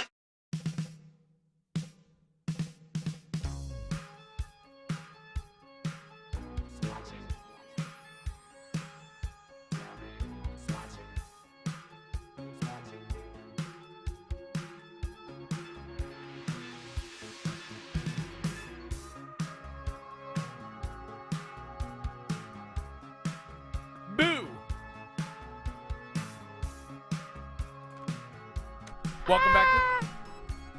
I was hoping you were going to do the other one. Let's try that again. Boo. What other one? What Halloween ghost impression did you do earlier? A gay ghost? Yes. Boo. No, that's not how you did it. I don't. You're putting me on the spot now. Put a little spin on the fastball here. Are you want to put a little zest into it? Yeah. Boo. Hey, now that's just a moody ghost. Boo. No, it was boo. Boo. I don't know, dude. Boo. A lot has happened fast. I don't know what I. A lot's happened in the past 30 minutes. Yeah, You're man. out of it now. Yeah. Welcome back, ghouls and goblins. 855-839-1210 is the number here on the Matt Rooney Show. Write it on your arm. Put it in your phone if you want to call in and participate. We're over on YouTube, too. YouTube.com/@1210WPHT. Mentioned in the last segment how Halloween candy is up double digits this year. Massive inflationary increases. And it's obviously not just Halloween candy. There's a new Associated Press poll out. 40% of Americans say their household debt has gotten higher in the last year. Okay? 69% say their household expenses are up. Debt 40%. Household income only 23% say that it is risen. Household savings 48% say they've dipped. Only 15% say it's up. Okay? So less people, only a small number saying, less than a quarter, they're earning more money, but expenses are up for most people. Savings are down. Does that sound like a robust economy to you? Does that sound like Bidenomics, exclamation mark, is working? I think it's positively hilarious that the White House has decided to lean into Bidenomics. It's this whole Dark Brandon thing. They thought that they were appropriating the slam by posing Bidenomics as a positive thing for the American people. But you and I both know it's kicking Americans in the chops on a daily basis. I say it every time we talk about inflation. I order my groceries online and then pick them up because it's easier for me because of the age of my kids. I am spending at least $100 more a week than I was a year ago. A week. Not every 2 weeks, not every month. A week. That is a massive increase. That is a car payment for your average American. And I'm not shopping at Whole Foods buying $15 asparagus water. And I don't insist upon all my fruit being free range and organic. Are you buying asparagus water? What's the difference between normal water and asparagus water? You probably don't remember this. It's from several years ago. They were jumping, they being the media, all over Whole Foods because they put asparagus, they being Whole Foods, in water and were selling asparagus water. It's the same thing as for doing confiscatory rates. It's the same thing as just putting a lemon in water. Yes. Yes, it was like lemon water, but asparagus water. Asparagus has no taste. And for some people, it makes your pee smell. So So do you think that if I go to a restaurant and I'm like, can I get some asparagus water, they're going to do it? I mean, I would do it because I'd say, hey, there's a sap that I can make some money off of. It was $6. I found the article. This is from August 2015. We're in the Wayback Machine here. Whole Foods was selling $6 asparagus water. It was a mason jar, and I'm looking at it right now. No, actually, it wasn't a mason jar. It looked kind of like a juice container that you'd go and you'd buy like orange juice in out of the freezer case at a store. Yeah. And it's got 3 stalks of asparagus in each one of them. And it was $6. And this is 2015. These are pre-pandemic prices. So if they tried to pull this today, it'd probably be $15. It was a real thing. Wow, you can make that for like $1. Yeah. Talk about them margins, right? Yeah. That's pretty solid. So Americans taking it in the teeth, folks. It's getting harder and harder and harder to stretch those dollars as we head into the holiday season, where I know, just because my family's in the same situation, you're starting to think about presents for your kids because there's always that hot toy that you have to try to lock down early, right? You start to think about all the cousins you got to buy for, the family members, who's hosting what, who's going to buy the turkey. Are we having prime rib this year? Are we having ham? It's an expensive time of year. There's a lot happening, and you're doing it with less purchasing power than you've had in a long, long time, and it stinks. And the worst part about it is it was entirely avoidable, right? This is a man-made crisis. monetary policy coming out of Washington, D.C. has led to the devaluation of the American dollar, and it's created an environment where, candidly, wages can't keep pace with the ever-growing expense of living a middle-class lifestyle in New Jersey, Pennsylvania, or anywhere else in this country. And what leaders do we have at our disposal to help us turn it around? Well, you know, in Pennsylvania, you got John Fetterman, such as he is, who gave us some fantastic Fetterman-esque word salad sentences over the course of the past few days on Capitol Hill. We got multiple John Fetterman clips in the can for you this evening if you think you can stand it. Here's one with him while we're talking about monetary policy, asking a question about crypto, and I think it qualifies as a question. Producer Dan, I don't know. Let's let the audience judge for themselves. What clip? That's 6. Okay. Whoop. It's my first day on the job. You're going to get there, kid. Don't worry about it. This last time I was in this very same chair, we were talking about crypto. And I asked the experts, and I said a couple questions, and they were kind of fundamental. Is like, and I just want to ask you as well, too, as experts. Should crypto exist? In other words, where should it exist? Why should it endure? If anyone has any answers. He's kind of got a point. I'm not going to lie. He's kind of got a point. Why do we need crypto? What's the point of it? Why do we need crypto? No one takes crypto as a form of payment. It's like, why do we need it? You know? Forget about the substance of the question for a minute here. Should crypto exist? In other words, where should it exist? Does that sound like someone that has a command of the issue? Oh, in terms of question, no. But in terms of the overall question content, yeah, that's a big. The overall question. Well, the full sentence that he actually got out of it, saying should crypto exist, I got that. But everything else, no. Mm-hmm. Yeah, no, absolutely. I understand what he was trying to ask, but the point is, we've got a looming economic crisis in this country. Arguably, we're already in economic crisis, and this is the caliber of United States Senator you have advocating for the people of Pennsylvania, the people of this country, on Capitol Hill. And then it gets better from there. Cut number 7, Fetterman continues. Thank you for all being here today, experts. And it's always a treat to be here when I'm able to talk to people much smarter than I am. Which could be just about any room, anywhere John Fetterman ever is. So, yeah. I actually dressed up as Fetterman for my Halloween costume today. Well, you were always somewhat Fetterman-esque in your dress. Yeah, I got a black hoodie on. I'm wearing shorts, so you know. There you go. So, but I'm not on the floor. So, like, I feel like that's an exception. You're on the floor. Not wearing thong flops. Dude, the only person that should be talking is you, because those are also heinous. I'm not wearing flip flops tonight, though. No. I'm actually dressed pretty normally. Yeah, tonight you're good looking. You know. Yeah, I've got a shirt here that's a normal shirt for an adult male. I've got my American jeans on. I've got kind of like boot shoes on tonight. See that? There you go. Can you see that? There you go. Normal footwear. I'm trying to be normal for you, Dan. Oh, thank you. Yeah, you're welcome. Thank you. You're welcome, bud. I do what I can for you. Except don't use the word normal. That's kind of offensive. Normal's offensive? Yeah, you can't use normal. I guess that's true. You got to use cis. Cis? Yeah. Can't use normal. Don't even start with me. Our guests later this evening, we should actually play some of that clip before we bring them on later in the program. Of course, Andrew Klavan from Daily Wire will be with us in the 9 o'clock hour. He did a great rundown of people being offended over triggering Halloween costumes this year. Angry over people dressing as Indians. You can't dress as someone that... Actually, I mean, your whole gay ghost impression you did earlier, I'm sure that would make some people's heads explode. Boo. Now that's the playful gay ghost.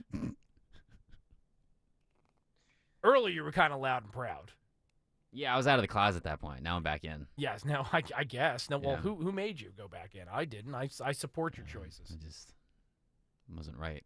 You know, I didn't feel comfortable in my own body. Well, that's convenient because you're a ghost, so you don't have one. as I help you workshop this character. I don't know, man. I'm just a teenage boy. You're just a teenage boy. Don't even know what to do with you anymore. Just an asexual teenage boy. What can I say? Goodness gracious. Goodness gracious. Gmail over on YouTube says the Daily Wire is Ben Shapiro's baby. Well, that's true. Yeah, Ben Shapiro started it. Yeah, he started it. That's true. They're also making a Snow White movie. I saw that. They're trying to create a rival to Disney's abomination. With Brett Cooper as Snow White. Of a live remake. Yeah. So I'm curious because I didn't have a chance to read up on it. I heard about it not long before I came on the program this evening. How is that working with Disney? Snow White is, I believe, in the public domain. Because it's old enough now? Yeah. It's been around long enough? Yeah, I believe it's in the public domain, which is how, like, that Winnie the Pooh slash Winnie the Pooh. Winnie the Pooh slasher movie is able to be made Oh, because okay, right. it's in the public domain. So Yeah, I believe A.A. Milne, yeah, because it originally came from the book. I believe Snow White is in the same aspect as it's in the public domain. See, being a lawyer, I'm doing very high-tech research here. I'm typing into Google, You're a lawyer? Is Snow White, I'm not even playing that game. Is Snow White public domain? Yeah. Yeah. So, all right, so the physical depiction of Snow White, all right? So as we think of her from the Disney cartoon with that bob haircut and that yellow and red dress with the puffy blue sleeves, that's under Disney trademark and copyright. Oh, yeah, that character is, yes, but if you have another Yes. character, Snow White, it looks completely different, you're fair to use it. Yeah, so that's what I'm confirming. So, Yeah. okay, so that's how they're getting away with it. Well, I think it's a brilliant idea by Ben Shapiro and the Daily Wire to go ahead and do that. Because I mean, what they want to create. If, by the way, if you haven't followed this story, you need to check it out. Disney is being Disney, and they've decided to do a live action version of Snow White. Which, look, we know Disney is woke. We talked about The Little Mermaid, for instance, which was recently live action, and now The Little Mermaid is black when she was, white and red-haired in the original version. I mean, that kind of stuff doesn't really fuss me that much because who really cares, right? So long as the story's fundamentally the same, whatever. Mind you, they use CGI dwarves now. Well, no. In the new Disney remake, they're not dwarves. No, you didn't see that? They just released a picture. Disney released a picture Let me see. of using CGI dwarves. Hold the phone. Like, I remember us talking about the originals back then when they had the non-dwarves play the dwarves, but now it's CGI. So did they change it? Yeah. Because of the blowback. I guess so, but there's... So is it less offensive to dwarves because they're using CGI dwarves? No, if you're doing instead of real people? No, I think it's still the same thing. If you're doing a live action remake and you have the people to do it, why wouldn't you do it? Well, no, but the point that I'm trying to make is this whole controversy arose because Peter Dinklage, the famous dwarf actor, he was in Elf, he was in Game of Thrones, complained about dwarves being used for production like this because it was somehow offensive, which the joke is that Peter Dinklage has made himself a very rich, successful man playing a dwarf. So all he did is deny other dwarves an opportunity to become rich and famous and have work.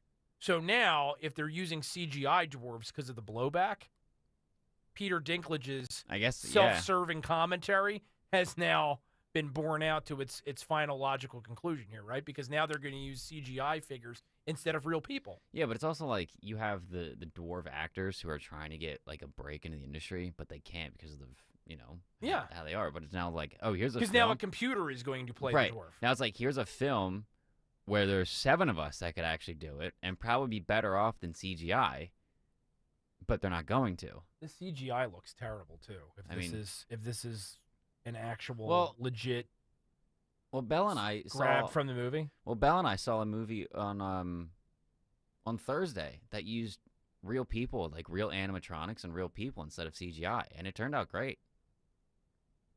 Yeah, no, CGI sometimes does turn out great, but I'm looking at this picture, and it's horrendous.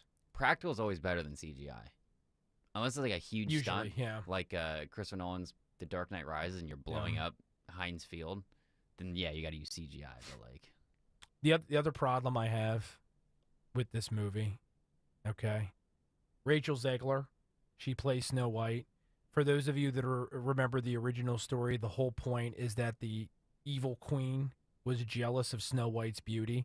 I'm not going to sit here just because I don't like her politics and I think that she's a brat and say that Rachel Zegler is an ugly person. She's obviously not ugly. Not exactly my cup of tea, but, you know, to each their own, right? I mean, come on. Isn't the evil queen Gal Gadot? I think so. Yeah, I mean, come on. What would Gal Gadot possibly have to be jealous of here, right? They're not even in the same league. Just saying, folks. 855-839-1210 is the number here on the Matt Rooney Show. Let's take a break so that I can Google around here and learn more about this CGI dwarf thing. And I think when we come back, at least in the near future in this hour, we're going to be joined by Ed the Trucker. You're not going to want to miss it here on 1210 WPHT.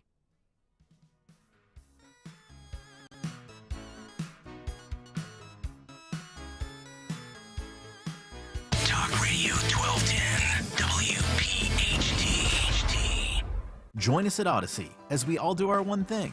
Together millions of things for our planet. Now that it's autumn, check window and door seals for proper insulation and replace your furnace air filter. When we each share our one thing, it becomes a million things for our planet. What's your one thing? Gone South, winner of the prestigious Edward R. Murrow Award, is back. Laredo, Texas, a border town community where in the fall of 2018, 4 women were found dead. In Season 3 of Gone South, The Sign Cutter, join award-winning producer and journalist Jed Lipinski as he unravels the story behind the manhunt for a serial killer that led to a shocking standoff. All episodes of Gone South, The Sign Cutter are available now exclusively on the free Odyssey app or listen weekly wherever you get your podcasts.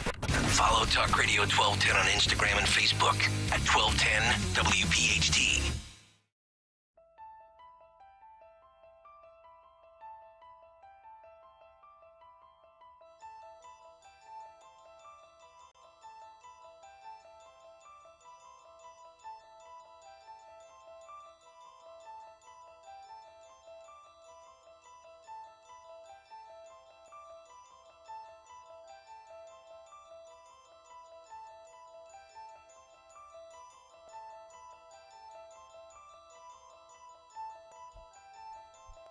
In my opinion, which doesn't necessarily need to be accepted as canonical truth, but let's face it, if you're listening to the Matt Rooney Show, you must place some value on my opinion, right? Best Halloween movie of all time. The Exorcist? Yes. No. Yes. No. What's the best Halloween No. movie then? We're not working together anymore. You are out of your mind if you think The Exorcist is the best Halloween movie of all time. It's tremendous. No. I'm not going to sit here and say the best. I think it might be a jump ball between The Exorcist and Halloween. The original one. The original Halloween. I think the original one is the best Halloween movie of all time. Yeah. But I think Do you have the theme for Halloween somewhere in the shoot this evening? Yeah. On the yeah, place? yeah, Excellent. Yeah. Tremendous. I think Rob Zombie's Halloween's fantastic. Rob Zombie's remake? Yeah, I saw that. I think it's fantastic. Yeah. I just like the blood and gore. But you can't Well, I know you. You can't go with that by me. Yeah, you love the gore. I do. That's your thing. Yeah. Before we get to our guest, real quick, Jimmy over on YouTube says, so what's the deal with the Minnesota congressman running against Biden for the Democrat nomination? Speaking of gore, things getting a little ugly over on the Democrat side of the aisle, right? Joe Biden's approval rating in the toilet. Donald Trump, slightly but significant. It's significant that he is leading Joe Biden in the RCP average. Democrats panicking as 2023 winds down and 2024 gets closer. So, yeah, there's a Minnesota Congressman, Dean Phillips, that has decided to run against Joe Biden. I'll say this for now. We'll get into this maybe more in a future episode of the program as we get closer to 2024, and assuming this guy hangs in there. Dean Phillips is a fairly far-left congressman. There are much wackier members of Congress, which doesn't say too much, but he's a hardcore leftist. He actually went to the floor of the House of Representatives, and I'll try to find the clip, and apologize for being white there on the House floor. So he's a confirmed wokester. So this is not some, blue dog Democrat fossil that got dug out of the ground in a red or purple state that has decided to express his discontent with Joe Biden. Joe Biden is turning off his party and his coalition for a number of different reasons. Either they don't think he's effective enough as a leftist, or there are those who, even though they are perfectly okay with his ideological orientation, just don't think he can win. And then mix into that soup, this stew of discontent on the left side of the aisle, this fight over Israel that is engulfing the Democrat Party. We know anti-Semitism in the Democrat Party has been on the rise for years. I want to say maybe it was the 2012 convention, 2012 or 2016, where Israel got booed on the convention floor at the DNC. There are tons of anti-Semites in leadership positions in that party. Many of them are now in Congress, right, including on the squad. And younger Democrats in particular who are fairly empty-minded. The lights are on, but nobody's home. They lazily apply this social justice paradigm they're learning at school, not just here domestically, but to events overseas. And they somehow think that, what's happening over in Israel right now and with Hamas and the people of Gaza in some way equates to racial strife here in the United States, when it's not apples and oranges, it's apples and anvils. One has nothing to do with the other in any impossible way. So bottom line is, to answer your question, this guy has no serious prospects in terms of winning a Democrat primary, but it's the latest sign that Joe Biden is in genuine jeopardy in November 2024, assuming he is the Democrat nominee, and many in his party know it. 855-839-1210 is the number. Without further ado, let's bring in our guest. You know him. He is a regular guest on the shows of this station. He shocked the world in 2021, just a little bit over 2 years ago, when he defeated Senate President Steve Sweeney with just a few bucks and a lot of hard door knocking in New Jersey's 3rd legislative district to become the state senator there. He's a Republican. He's a guy who says what he thinks and means what he says, and he's made some waves since he's got to Trenton. And now he is running for re-election, and unsurprisingly, the Democrats are doing everything they can to try to destroy him, because that's what they do. So let's bring him in. Ed the Trucker, otherwise known as Ed Durr, state senator for New Jersey's 3rd legislative district. Welcome back to the Matt Rooney Show and 1210, Senator. Glad to have you on. Hey, Matt, how are you doing this evening? I'm doing well, probably better than you. Not because you're not on track to win, which I think you are. Over at SaveJersey.com, my website, we rank your district as leaning Republican. I think that's its orientation these days. But Democrats are doing everything they can on the airwaves right now to make you radioactive and convince everyone that you're a truly awful guy. I can't imagine that ever feels good, even though you know that it's not true. It's funny. I guess my Halloween costume should be Satan himself. I guess that's what I am, that they portray me as. That it's typical Democrat politics. They smear a candidate because they have nothing to stand on. You have my opponent who has spent 20 years in the legislature. You would think in those 20 years, he could point to something that he could say, hey, look at me, look what I did, bring me back, I could do more of this. But no, what his answer is, look how evil Ed Durr is. Don't you want somebody different? And that's one of the remarkable things about this race. So just to give everyone a little context, if you haven't been following along, as I said in the opening here, you defeated Steve Sweeney 2 years ago. You're a political outsider, right? You didn't have a machine behind you. You didn't have any money. You ended up pulling this off just through hard work and having good ideas. Now, instead of coming up with their own outsider, or at least somebody they could pass off as not being a career politician, they bring in Berzicelli, right, who ran as Steve Sweeney's assemblyman, his running mate for many, many years.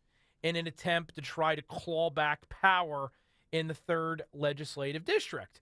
And this is a guy who, for those who don't know John Berzicelli, not only does he have, as the senator alluded to a moment ago, an abysmal record of raising taxes and rubber stamping far-left Phil Murphy ideas when he was in Trenton, but talk about throwing stones in glass houses. They're dragging up these old tweets of yours and trying to make hay out of them. This is a guy who has actually been a producer for X-rated films. He's produced porn.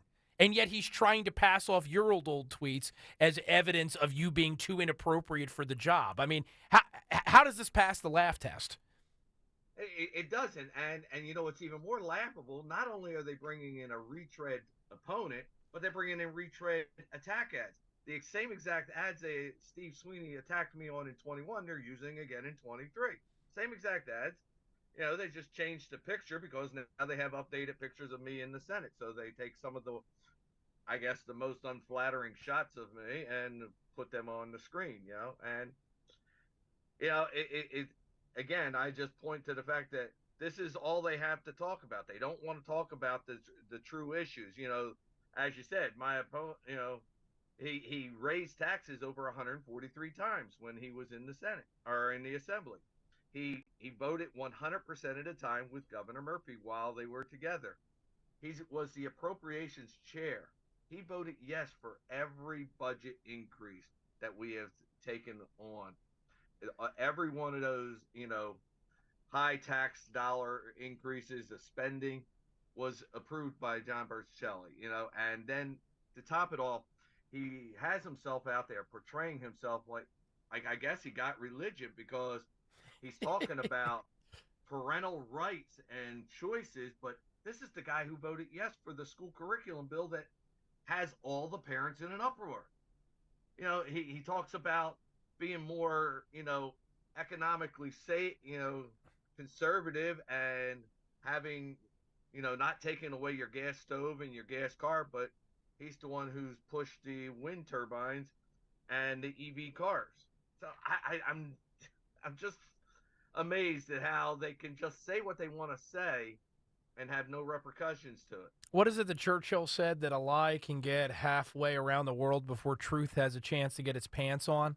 That seems to be the entire Democrat strategy in South Jersey this year. These machine-backed candidates and incumbents are doing the best they can to try to hold on to power for George Norcross and his network, and they're hoping that they can make these very easily disprovable lies they're pushing out there. Case in point, Berzicelli, as you said, has a record voting for everything that people are angry about now. He's trying to pose himself as something different. They're doing everything they can to lie about it and hoping that nobody actually attempts to fact check them, and by putting enough money behind these lies, they can get away with it. Not too far away from your district in LD4, you represent part of Gloucester County. LD4 is a different part of Gloucester County. They're actually running fake candidates. They're running phantom candidates, and I saw that they're now up on the air trying to pretend to be Trump candidates to pull votes away from the Republican ticket. As you go around the district and you knock doors and you talk to residents of South Jersey, do you get the sense that they get it, that they understand that the machine is trying to hoodwink them? Well, and that's exactly it, actually, because like yesterday we were out walking in Glasper, and you know, I had many people when I went and knocked on their door, and they would say, these commercials, these are just ridiculous. They think that the people are stupid, that they don't see through this, that it is just, you know, typical, you know, campaign smear attacks, how awful this guy is, and they get the little games. And the people said, I'm not going to be fooled by this.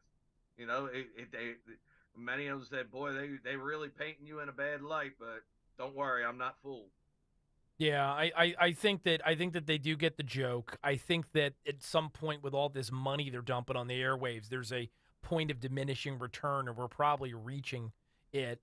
My greater concern, and if you don't share it, that's fine, make me feel better, is not only Republicans returning their vote by mail ballots. We get it, people don't really trust them. But I do hear from some folks the same old refrain from every election. Why should I go vote Republican? Does it really matter? Does it make a difference? Murphy and these Democrats that are completely out in left field, they run the state and there's no hope. I'm trying to communicate to as many people as I can, Senator, in New Jersey, that this election is different, in part because if we return you to the state Senate, if we win in LD4, if we win in a few other spots, there's a chance to actually flip the state Senate and the state Assembly, and then you guys are really going to be able to make some stuff happen. Oh, absolutely. And I've said it, and I'll say it and continue to say it. You know, people do say that. They say, "Oh, what's the point? They're going to cheat. They're going to do this. They're going to do that." And my simple answer is, the only vote that doesn't count is the one not cast. So at least vote. You cannot control everything, but you can control what you can do, and your responsibility is to vote. You know, let the chips fall where they may. But I believe, and clearly it makes a difference because in 21, enough people came out to vote that we were victorious. And I believe if they do the same this year, we will win again. And as you said, we will win in other areas. And yes, we could legitimately take control of the Senate or the Assembly or both, and which would be monumental. It not only would it give us a chance to present our vision for New Jersey, which I think we outlined. Senator Bucco outlined it recently with a release of a statement of what we would plan to do if we were to get control. But, it also creates us as a stop check on Governor Murphy, because as he finishes out his term, who knows what he will do knowing he doesn't have to worry about reelection.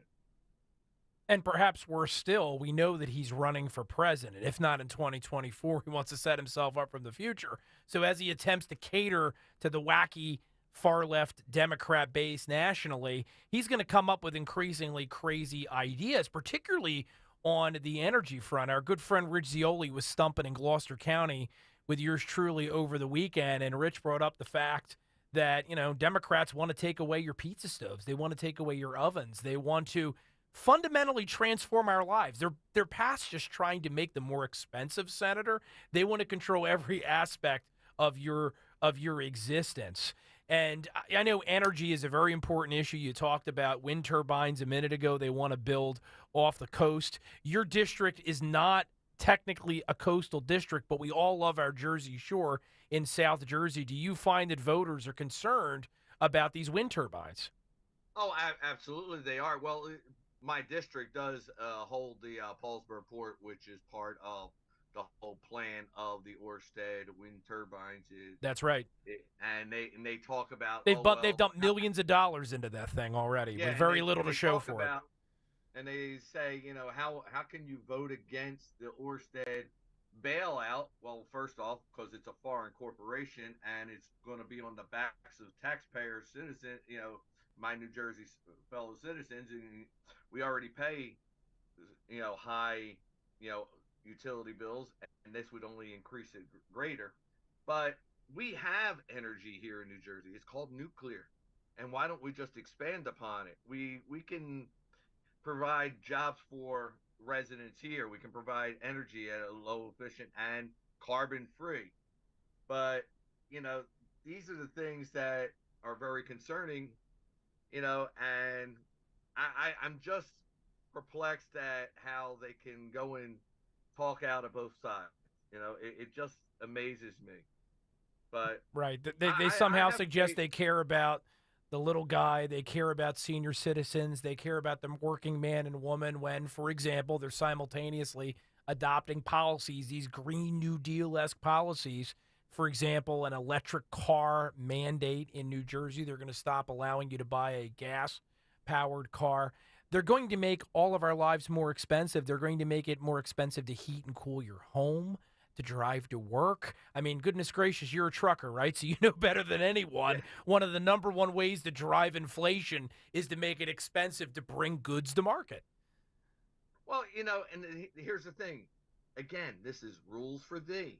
Yes. As Rich, our friend, says, King Philip, he decrees what you need to do, but he doesn't live by these same rules. Do you see solar panels on his mansions? Do you see him taking a sailboat to Europe? No, he takes a jet. It's okay for him to jet. These new SUVs he just purchased, These are all gas-powered SUVs that he purchased. He didn't buy electric vehicles for the state. He bought gas-powered SUVs. I'm on the Environment Committee, and my chair is Senator Smith. His house is on the waterfront. He tells us that we're going to be underwater, but he has a house on the water. Come on. He must have a great insurance policy, I guess, right? Just stop with the lying and the hypocrisy. These people don't live by the same rules you and I they expect us to live by, and they are okay with this. And people seem to be fooled, but I'm not, and that's why I love this job. I hope to be returned to the Senate because I know that I will be a strong voice for the people because I will not be silenced. I just won't. They can't quiet me no matter how much they want to attack me or say things about me. I got a thick skin. I'm a big boy. I've been around. Which, by the way, I kind of took a little bit. I'm a little worried. Dan says you're old. You know, yes, Matt, you're younger than my oldest. And if you're old, what does that make me? You want to answer that, Dan? I just said he's old because he doesn't understand Spirit Halloween. You know, he's such an old man. Oh, you know? look! See now, producer Dan's being a politician, walking back his commentary Look, from earlier in the show. All I'm saying is that I'm doing what's right for the American people, and that's just saying that you don't understand Spirit Halloween, and you're calling you old, and so be it. You know, but like until then, go vote. Oh my God. I guess we're gonna have to have you on as a candidate next, Dan. Giving me these politician answers. Well, somebody who doesn't give the typical political answers is Ed Durr. If you didn't know it before, you know it from our chat tonight. He is running for re-election to the state Senate in New Jersey's 3rd legislative district. So just, Senator, can you tell us, before we let you go, because we want everyone to be informed, roughly what part of the world are you taking in? Because unfortunately, not a lot of people know what their legislative district is. And also, tell them where they can find you and get more information on you, the truth, before Election Day. All right. Well, I am the 3rd legislative district, which consists of parts of Gloucester County, as you said, mainly the river towns on the western side and kind of like up the middle right on 295, all of Salem County, and I have the western portion of Cumberland County, 6 towns in the western portion of it. And I can be found on Facebook, on Twitter, and on Instagram. And my website is edthetrucker.com, you know, and if anybody wants to help, because they are coming for me, you see it, they are spending millions of dollars to attack me again, the same way they did before, but they believe that they can fool everyone out there. My only wish is that people just don't be fooled by the smear tactics that, you know, you would think as a 20-year incumbent, he would have had a better record to stand on, but he has to go to a smear campaign. And just get out there and vote, because I know in my heart, if people come out to vote, we win. That's all you need to know, right? Make your own decisions, do your own research, show up, and good things can happen for the people of New Jersey and this country. State Senator Ed Durr, appreciate you joining the Matt Rooney Show. We know you got a busy and early day tomorrow. Good luck on November 7th. We'll be pulling for you. All right. Thank you very much, Matt. And everybody enjoy and have a happy, safe Halloween. And by the way, I like Reese's Cup. He's a Reese's Cup guy, Dan. That makes 2 of you. Yeah, that makes millions of us. He's ridiculous, Senator. Disgusting. We appreciate you joining us. Thanks for coming on. You've been listening to the Matt Rooney Show, 2 hours in the can, 1 hour left to go. And we've got the Daily Wire's Andrew Klavan coming up in just a few moments. So go fill that coffee mug, pop some popcorn, and be right back here in just a few, here on 1210 WPHT. Talk Radio 1210 WPHT. Hey, it's Rich Zioli. When it comes to all your home improvement needs, trust is everything. And that's why for years, I've been talking about the amazing work my friends Stephanie and Matt and the entire team at Emmons has done for me and my home. My roof, doors, windows, siding, and yes, remodeling projects. Emmons can bring that same quality of work to all of your kitchen and bathroom remodeling needs. Roofing, siding, windows, doors, and now baths and kitchens. Emmons is the Delaware Valley's one-stop shop for all of your home improvement needs. Call 856-556-3229 and get a free estimate, or go online to emmonsroofing.com, or even better, come visit the Emmons Design Showroom in Cherry Hill. emmonsroofing.com. It's about trust, it's about quality, it's about great work, and that's why me and my family have used them for basically every project we've done to improve our home. emmonsroofing.com. Pastor Brad Lacey here, First Baptist Church, Conshohocken. Join us Saturdays for the great message and be blessed. 5 a.m. right here on Talk Radio 1210 WPHT. WPHT, WPHT HD, WOGL HD3 Philadelphia. From the Cherry Hill Volvo Studios, where relationships matter. Always live on the free Odyssey app. Don't miss Dr. Marianne Ritchie, your radio doctor, Saturday afternoons at 5. Tune in for accurate information so you can make the right medical decisions. Your radio doctor, Dr. Marianne Ritchie, Saturday afternoons at 5 on Talk Radio 1210 WPHT. Pain in your knees, shoulders, hips, or back that won't go away? Check out QC Kinetics. No surgery, drugs, or downtime. QC Kinetics, 215-999-3000. You are not your diagnosis.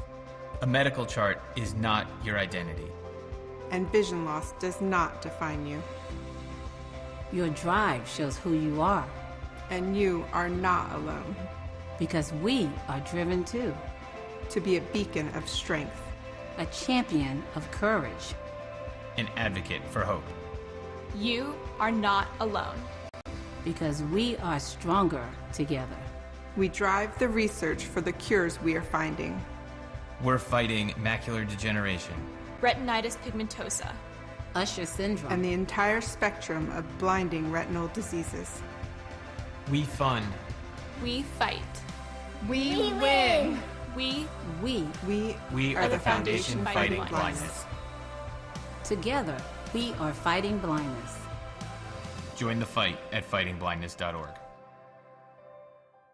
Recovery from mental and substance use disorders is real. It happens every day. You can recover. Discover hope and help. Never give up on yourself. Join the Voices for Recovery. For confidential information for mental and substance use disorders, call 1-800-662-HELP. Brought to you by the U.S. Department of Health and Human Services. Your local volunteer fire department routinely answers the call, whether it be a fire, traffic accident, or a cat stuck in a tree. But because of declines in memberships, departments have become understaffed. Your local volunteer fire department desperately needs you. Can you direct traffic, install a smoke alarm, help at a fundraiser? No matter what skills you have, you can make a difference. You don't have to fight fire to be a volunteer. Will you answer the call? For more information on how you can help, visit the Volunteer Firefighter Alliance at supportvfa.org. When I grow up, I want to be a new pair of blue jeans. When I grow up, I want to be a kid's first computer. When I grow up, I don't want to be a piece of garbage. And if you recycle me, I won't be. Give your garbage another life. Recycle. Learn how at iwanttoberecycled.org. Brought to you by Keep America Beautiful and the Ad Council. I'm Shanola Hampton. I support the Feeding America network of food banks because they help provide over 6 billion meals to people in need each year. Learn more at feedingamerica.org. From Broomall to Brookhaven, follow 1210 WPHT on the free Odyssey app. Download it now.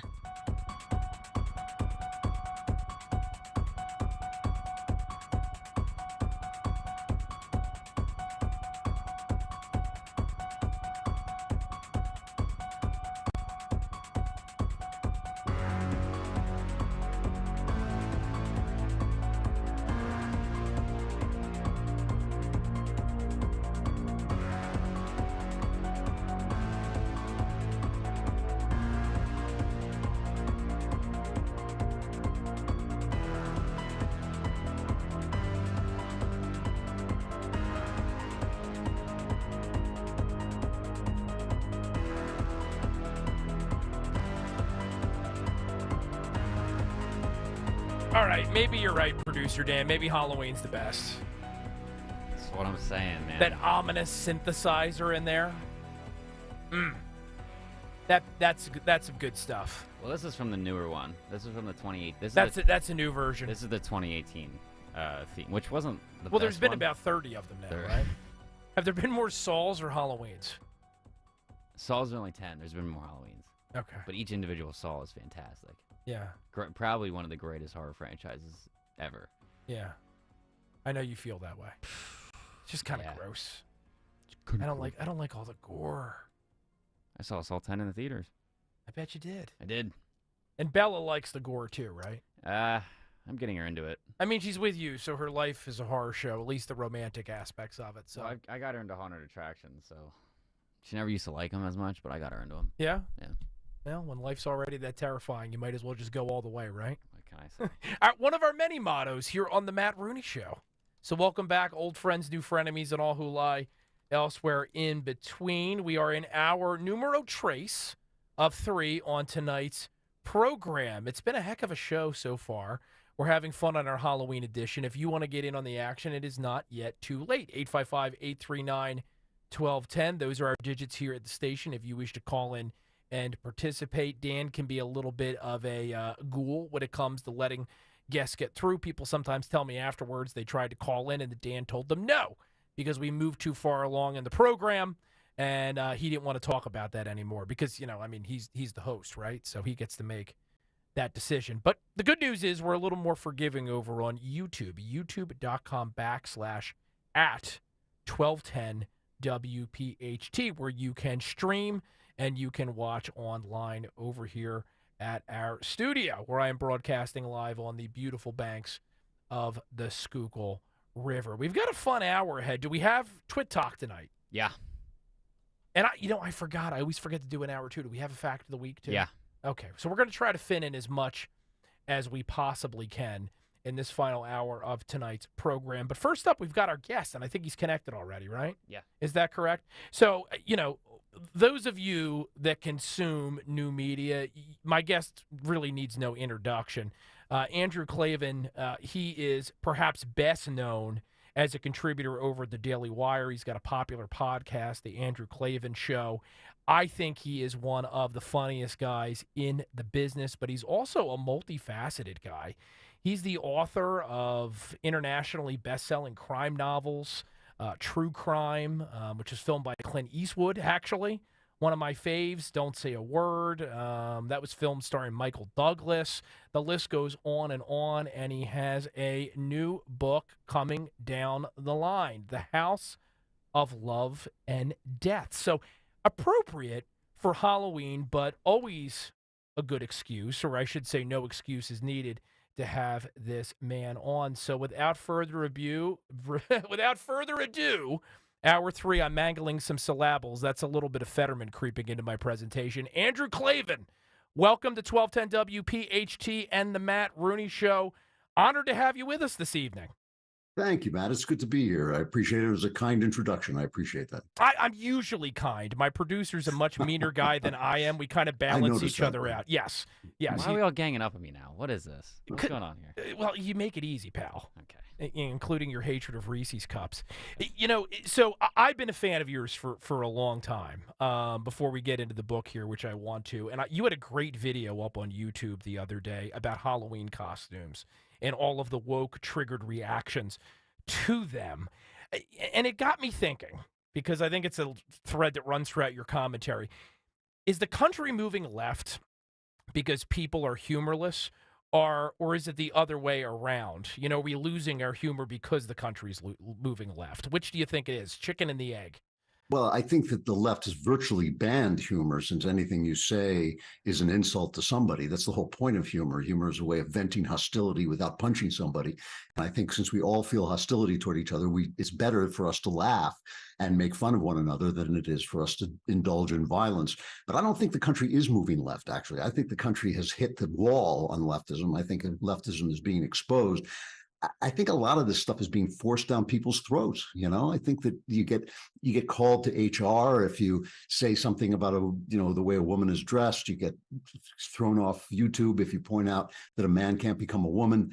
If you make a racial joke, God knows your career is over forever. And I've always thought racial humor was great because it actually is a way that the races can kind of express a little bit of nudging at each other, but do it in a funny way. And I think the banning of all racial remarks that are supposedly, insults, especially for guys. I mean, do guys ever say anything nice to one another? Guys insult each other. The guys that I love best are the guys I insult the worst.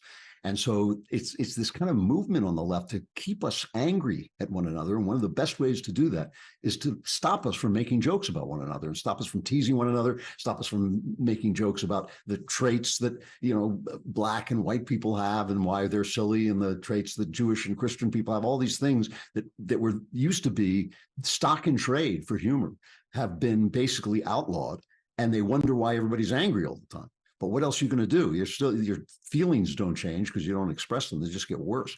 So I think that, if the country has moved about as far left as I hope it's going to go, and that's a humorless place. It is an absolutely humorless place because everybody's so sensitive and everybody falls apart, and, you can't. And also, if you believe fake things, like if you believe that men can become women, when somebody says, nah, that can't happen, you just fall apart because you're living in this bubble that's protected by lies. And if anybody tells the truth, you vanish. You just go up in a puff of smoke. So I think that, the two things are definitely connected. And it is, I don't think it's a chicken and the egg thing. I think the chicken is the leftism and the humorlessness is the egg that they have laid on all of us. So maybe that's the hope for our country, that people are going to get tired, and particularly young people, besides the fact that they can't afford houses because interest rates are at 8% and they can't pay their student loans. Maybe living in this constant state of agitation is going to eventually wear them out and cause them to turn to different sorts of candidates. So maybe it is already starting to happen. When I found out you had this new book coming out, and I was aware of the fact that you were a multifaceted guy, just like to talk about political things. You have other interests. I thought it was fantastic because, again, I think constantly living in the political is probably not good for our culture. We need people that have diverse interests that just don't want to constantly fight over abortion and bathroom use and interest rates and all these other things that are constantly being discussed. And this new book, it's actually part of a series, correct? Right. It's the third book in a series. Each one is separate. Each one can be read on its own, but it has two other books preceding it. Yeah, and I mean, some of the reviews have been fantastic. And being a Jersey guy, I love the one from Publishers Weekly. Klavan successfully deepens Winter's character. That's Cameron Winter. It's part of the Cameron Winter series. As the professor digs into his own past, Tony Soprano style, and the central murder mystery remains gripping throughout. You throw Tony Soprano into any sort of teaser, again, I'm a little bit of a stereotype. I'm interested. But can you tell us a little bit about it? Yeah, Cameron Winter kind of grows out of like a lifetime of thinking about what a man is and how men should behave in the world, especially when the world goes bad. And, we went through this period, the kind of the second golden age of television from about 2000 to about 2020, when all of the characters, Tony Soprano, perfect example, all of the characters were anti-heroes. So you had Tony Soprano, you had Breaking Bad, you had The Shield, you had the guys on The Wire. Almost everybody, there were exceptions, but almost everybody was what they call a troubled man, a guy who was more of an anti-hero. And I thought, I was writing anti-heroes back in the 90s with the book True Crime, which, as you said, was made into a film by Clint Eastwood.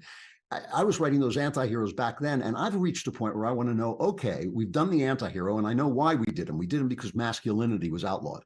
So you couldn't be a man. You couldn't be a man's man. So the only people who could be men were guys like Tony Soprano, who were villains.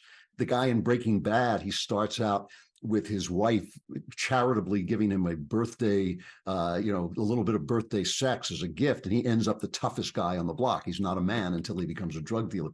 So I wanted to explore the opposite. Like I wanted to take a guy, Cameron Winter, who has been basically a government killer. He has killed people for his government and he's worked undercover. And he's now just said, you know what, that's not who I want to be. And now I want to see if I can become a hero. And so he's an anti-hero sort of trying to grow into the image of a hero in his own mind. And that's why he's kind of in therapy. That's why he goes after these these crimes. He feels there are things that are wrong that only he can right, and he goes after them.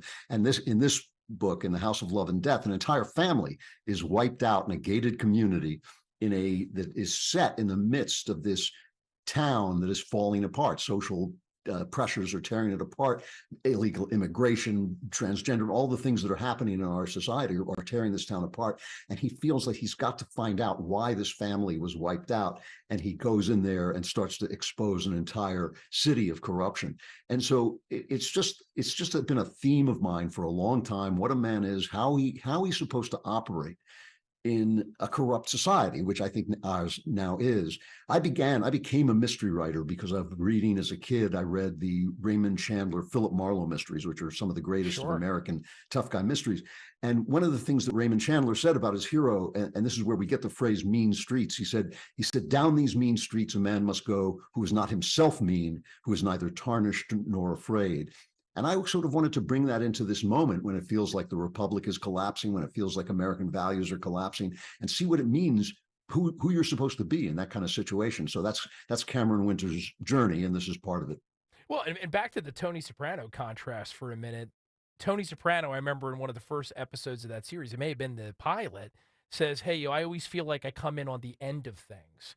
It was a very cynical outlook on America and what's happening to Americanism. And of course, throughout that series, Tony Soprano uses therapy to actually become a worse criminal or a better criminal, depending upon your perspective. So I love the fact that you're taking your character, perhaps, and we'll see, you have to read the book, but maybe we're moving in an opposite direction. Somebody who's maybe occupied a dark space, but is going towards the light, and God knows we need more of that. And we see that in our politics now, don't we? It's so hard to find a figure who you can rally around and you can believe in. Maybe perhaps some of that is because of the 24/7 cycle, social media. We see every aspect of our figures. There's never any time off. But I imagine you would agree with this, that one of our problems in America is that we can't seem to find any heroes or heroines that can possibly help us build consensus.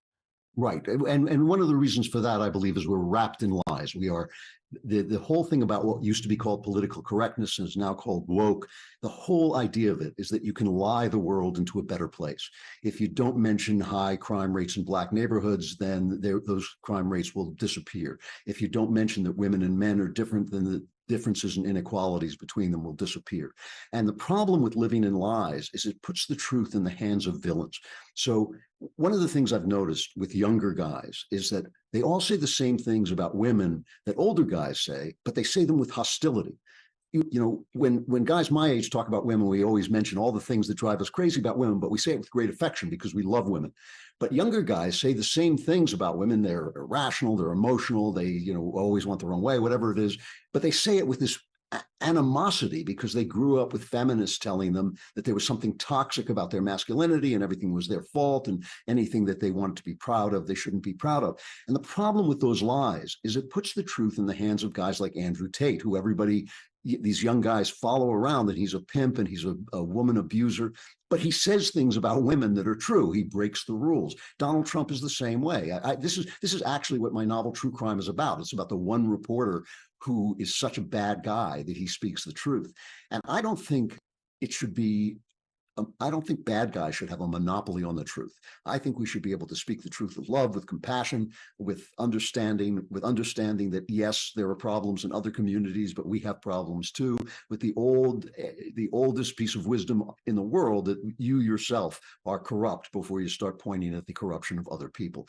And so that to me is the big thing. We were talking before about humor, about jokes, and the things about jokes is that they get at the truth, right? I mean, it's not funny. You've heard the expression, it's funny because it's true. I think that's right. And when you ban the truth, you're essentially banning humor, but you're also banning virtue, because in order to be a good person, in order to do the right thing, and especially to be a good man, you have to see the truth. You have to speak the truth. You have to live in the truth with ideals of your own. You have to go down mean streets, but you have to not be mean yourself. And that, to me, is a lost art in a world in which lies are enforced. It is amazing to me, amazing that, for instance, on YouTube, you are demonetized, you are banned, you are silenced if you say a man can't become a woman. It's just not a possible thing.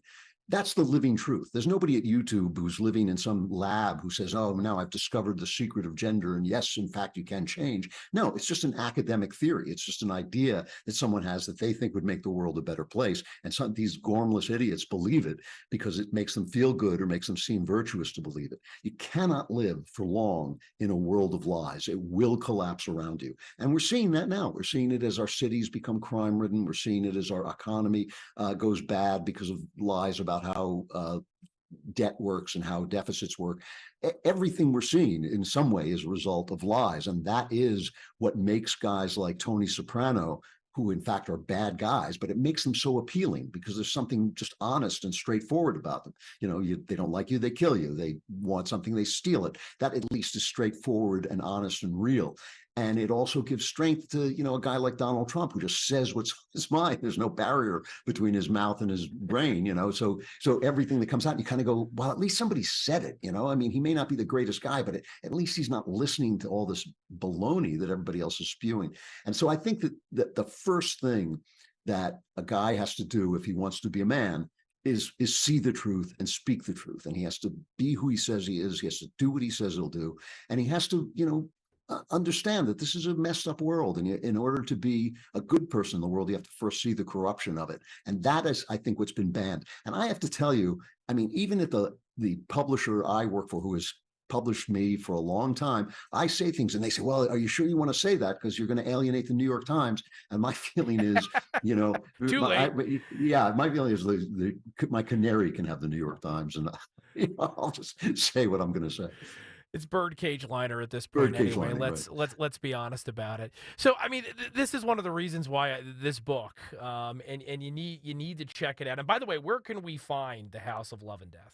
Well, you should be able to find it anywhere, but if you get it on Amazon, that helps me out because it pushes it up the rankings there, and those are important. That's an important list to be on.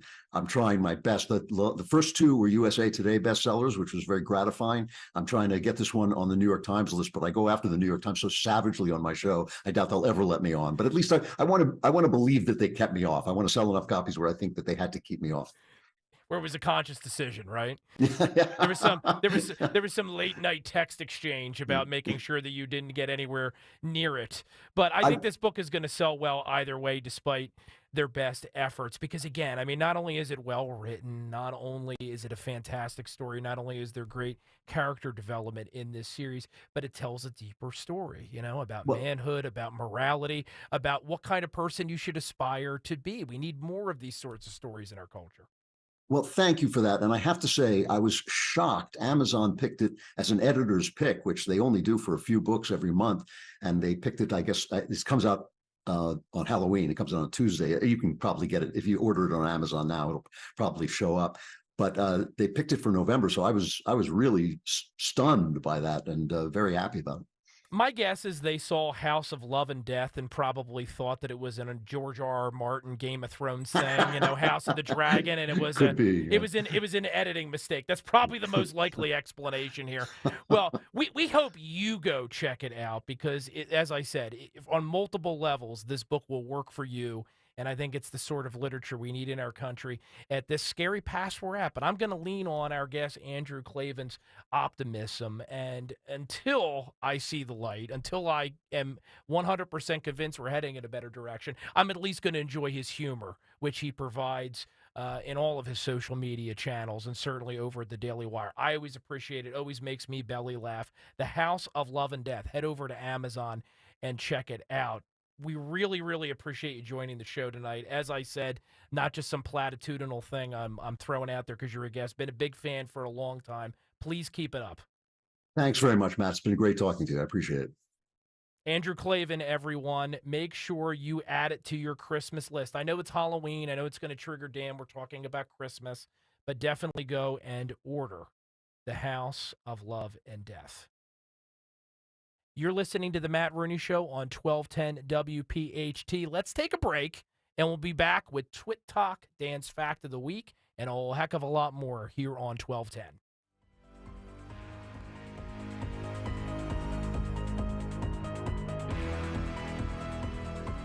Talk Radio 1210 WPHT.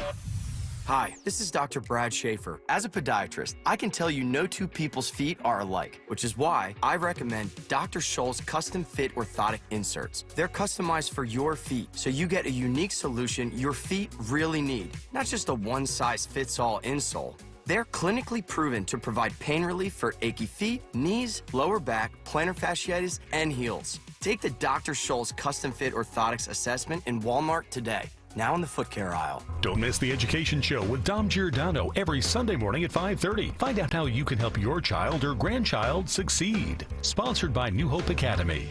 Hundreds of thousands of men, women, and children go without enough food to eat. You can help feed the hungry. Donate to the Catholic Charities Appeal. Visit CatholicCharitiesAppeal.org, giving hope to those who need it most. CatholicCharitiesAppeal.org. 40 days to lose 20 to 40 plus pounds, guaranteed with NJ Diet. It only takes 40 days to lose a contractually guaranteed 20 to 40 plus pounds. They use your hair, saliva, and blood work to personalize supplements that will target your hormonal imbalances so you can shed that fat. Then NJ Diet uses DNA info to help you keep it off. Locations in King of Prussia, Cherry Hill, and Newark, Delaware, or from anywhere with live online video consultations. Call 855-5NJ-DIET or NJDiet.com, NJDiet.com. Don't let them silence you.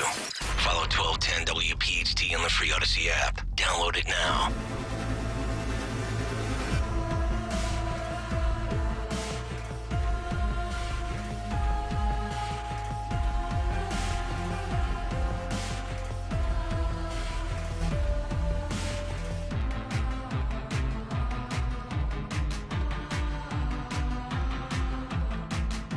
Trick or treat. Smell my feet. Give me something good to eat.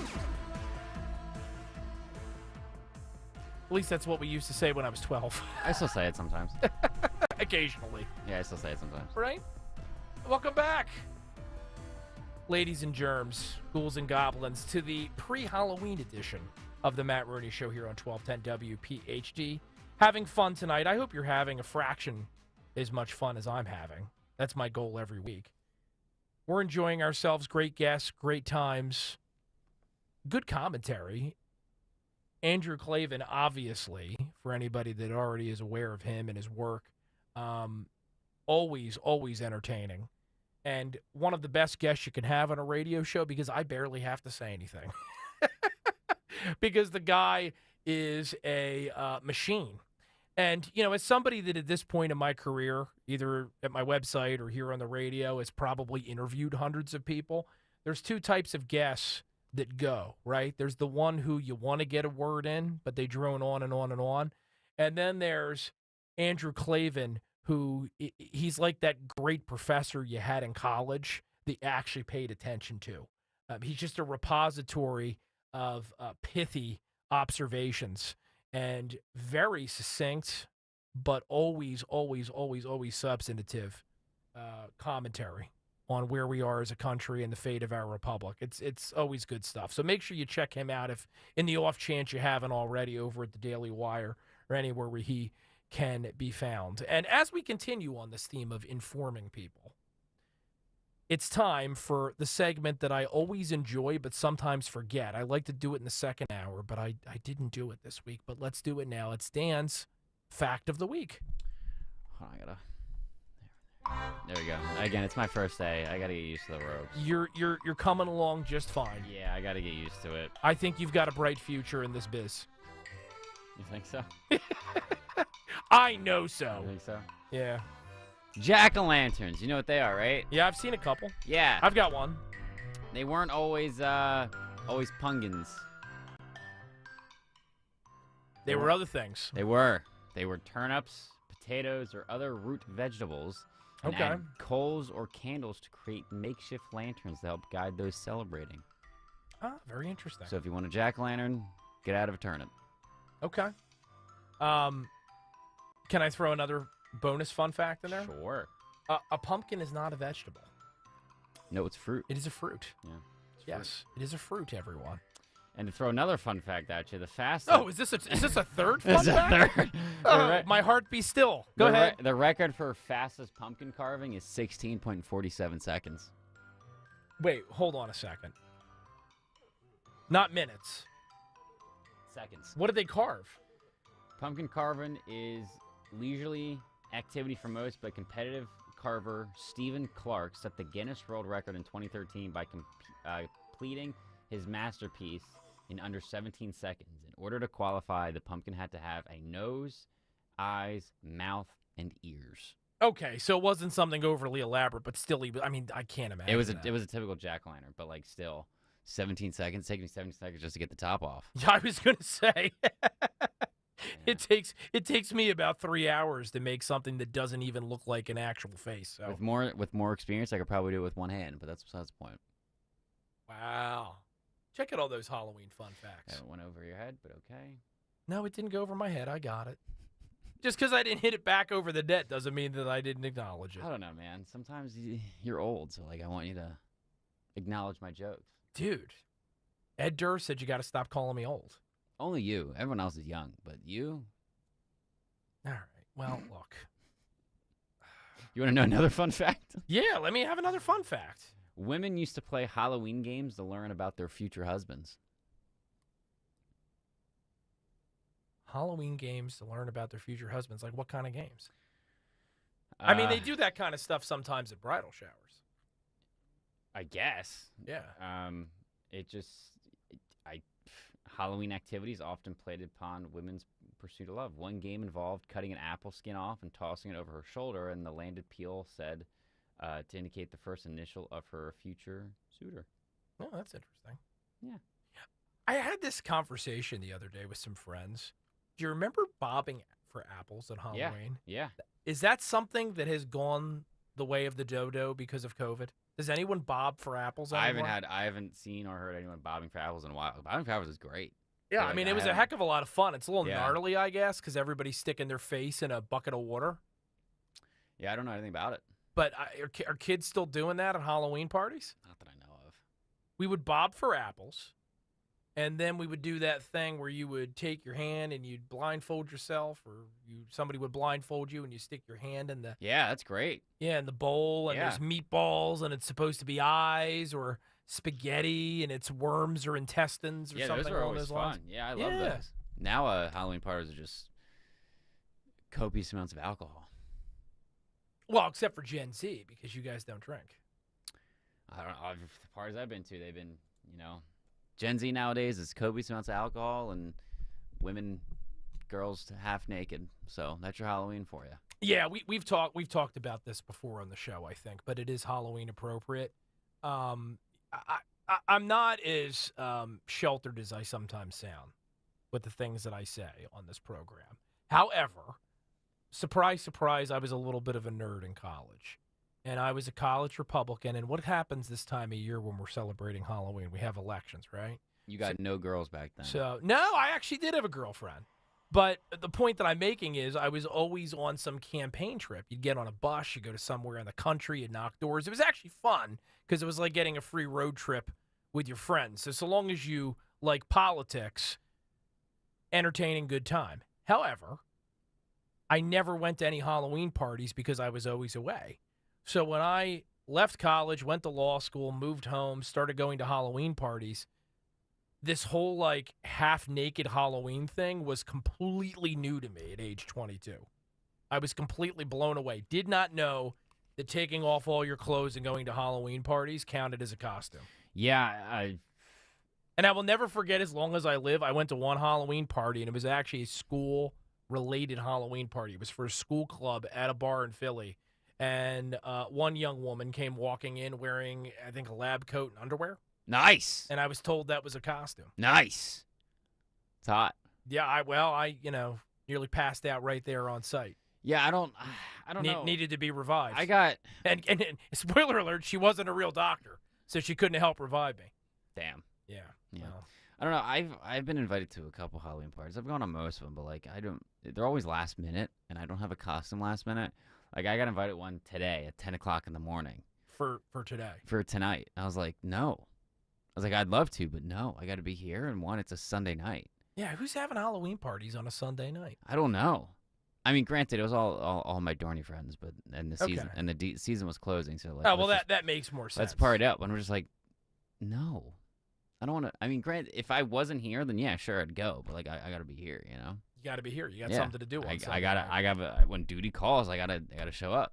I'm sorry. You're making me feel guilty now. No, I don't really care. Okay. I would have left anyway early because I have to be here early tomorrow. You do. You got that morning show thing. Yeah. Kale and Company. Yeah, I do. They start at 6 a.m., I've heard. 6:02. Is that when you actually come in, 6:02? No, the show starts at 6:02, yes. Okay. All right. You think I would know that because I probably have filled in at this point a half a dozen times on the morning show. 6:02 is Yeah. when the show starts. I don't really wake up until 10 a.m. even when I'm filling in on that program. So what I say, what emerges from my mouth between 6 a.m. and, let's say, 8:30, total mystery to me anyway. 855-839-12. 10 o'clock. What's that? I wish I could wake up at 10 o'clock. Well, maybe one day. One day. 855-839-1210 is the number. We're also over on YouTube, youtube.com/@1210WPHT. As per usual, I'm never going to get the half the stuff that I put in the stack that I prepare every week. It's almost becoming a running joke for myself, to myself, because I send Dan this list of clips, and what do we play, 2, Dan? Like 4. Yeah. Yeah, so I make Dan do all this work. Yeah, it's true. I guess we got to like 4 tonight. Yeah. That's fine. This one has nothing to do with anything, but it's fun, right? So Hillary Clinton is giving a speech recently. I want to say she was out in maybe Minnesota, and it's a Q&A. No, it was for Sheila Jackson Lee. That's who it was for. That's right. She was campaigning for Sheila Jackson Lee, and someone stands up and asks her an uncomfortable question. And I had a heck of a lot of fun with it, and I suspect you will too. This is cut 11. Then you want somebody who's going to get up every day. Hey, Hillary, why'd your husband visit Epstein Island 26 times?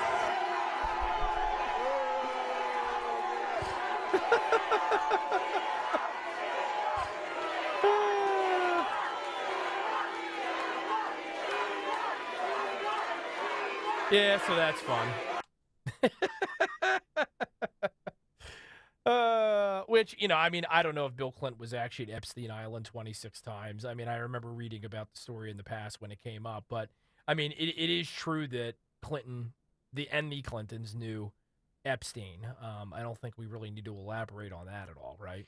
I think that's well-traveled territory. Bill Clinton did not have sexual relations with that woman. Your Clinton has not evolved. No, it hasn't. It's not terrible. I just got to be a sickly look, you know. Your Clinton is more now Bill Clinton. That he's kind of getting old. Oh. All those years of eating Big Macs and drinking have clearly gotten to him.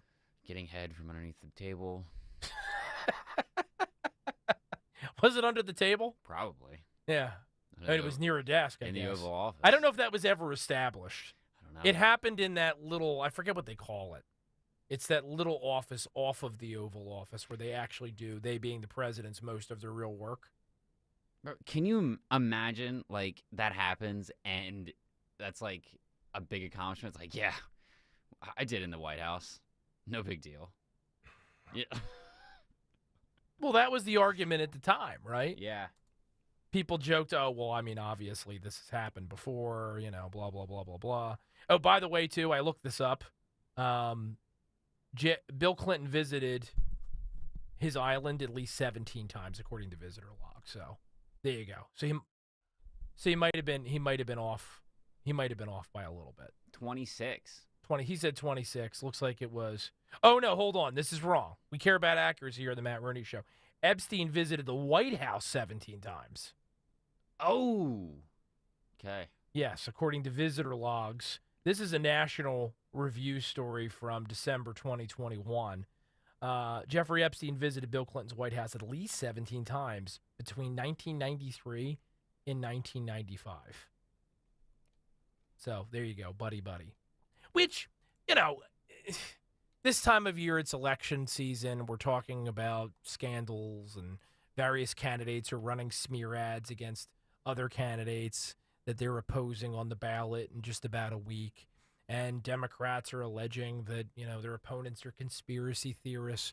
We've reached a place where, yes, there's lots of quote-unquote misinformation out there, but you also, I think if you're an honest person, have to almost at least consider all possibilities before you do your own research and disqualify them. I mean, case in point, Bill Clinton and Jeffrey Epstein clearly knew each other, right? They clearly had some kind of relationship. So, whether or not there's some kind of vast conspiracy of perverts that spans continents, not prepared to weigh in on that. But the people in power in this country, they're very often far from the best people. In many cases, they're downright evil people. Bill Clinton, he's a bad guy. Jeffrey Epstein, objectively a bad guy. So when something happens to an objectively nasty dude, right? I don't mean nasty in the sense that he's like, uncomfortable to be around nasty. I mean nasty in the sense that he's not a good person. In the bedroom. Oh, never mind. Well, I mean, what Jeffrey Epstein was accused of went beyond nasty, right? Yeah. Yeah. But, you have to ask questions. So, I played that clip primarily just because I enjoy the fact that Hillary Clinton, who is probably one of the worst people in American politics, she's never going to be able to get away from this stuff. Because as much as she wants to accuse Trump supporters of being awful people, remember recently she said they needed to be deprogrammed? She's never going to be able to run away from the stink that continues to linger from the Clinton White House. One of the dirtiest, ugliest administrations that this country has ever had to live through. And maybe ever. I don't know. We'll see. It depends on how often the Bidens continue to get to hang out at 1600 Pennsylvania Avenue. Danny, do I need to take a break? No. And yes, I just called you Danny. No. We're just going to keep on trugging through? Yeah. All right. Being the capitalist I am, I just wanted to make sure I wasn't putting any of our sponsors off. Nah, it's just a weekend show. If I owed him another. Any of those. Not true. I hear the ads. We don't have any of those. You heard Rich Zioli, man. He said that we're an up-and-coming program here. We got lots going for ourselves. Yeah, you know what they say. Yeah, you do know what they say. Well, should we do it?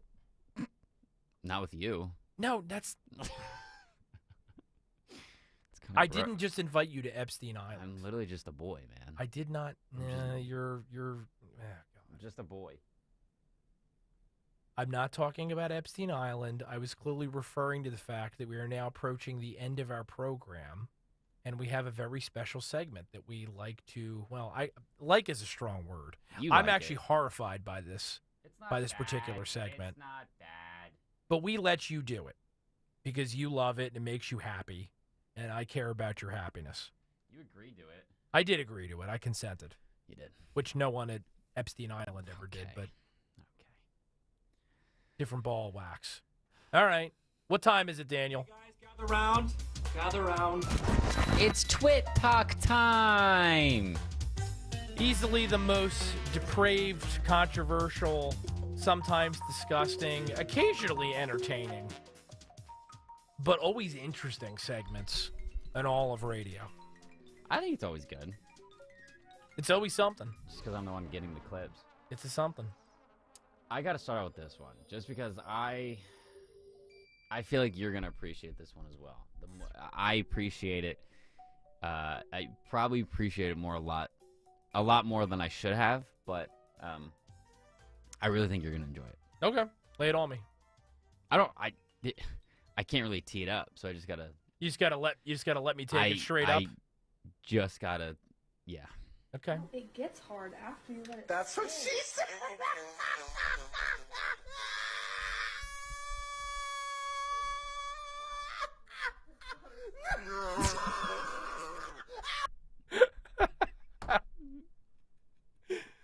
Was that human?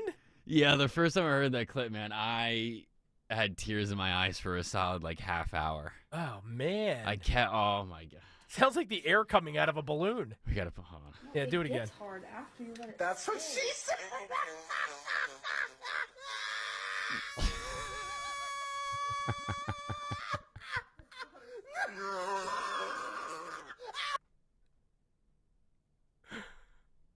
Now I'm thinking more. It sounds like the air coming out of a whoopee cushion. Dude, never be ashamed to crack yourself up. You got to entertain yourself. You can't count on other people for your fun. Man, the horse gets me every time.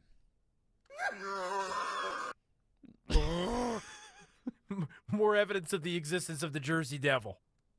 Exclusively here on the Matt Rooney Show. We did that in the woods, and this is what he sounds like.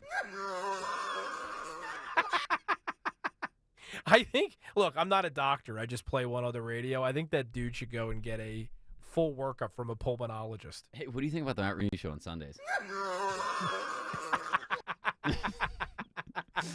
Sorry, And a new promo is born. Sorry, I got to step outside. I got a little bit of a smoke breath.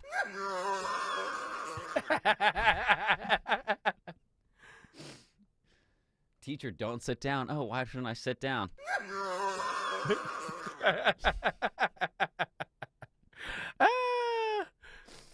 right, that's enough. That's enough. You ever have such thing as a gender adventure? No. Do you want to go on a gender adventure? No. Okay. Well. I don't want to go to there, but I have a feeling we're going anyway. Yeah. I think we should get in the car and maybe,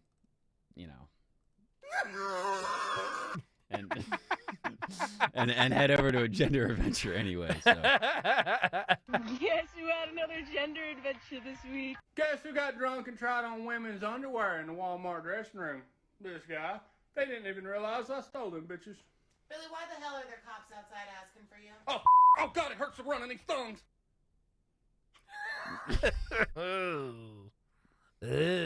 As a wise man once said. That's what she said.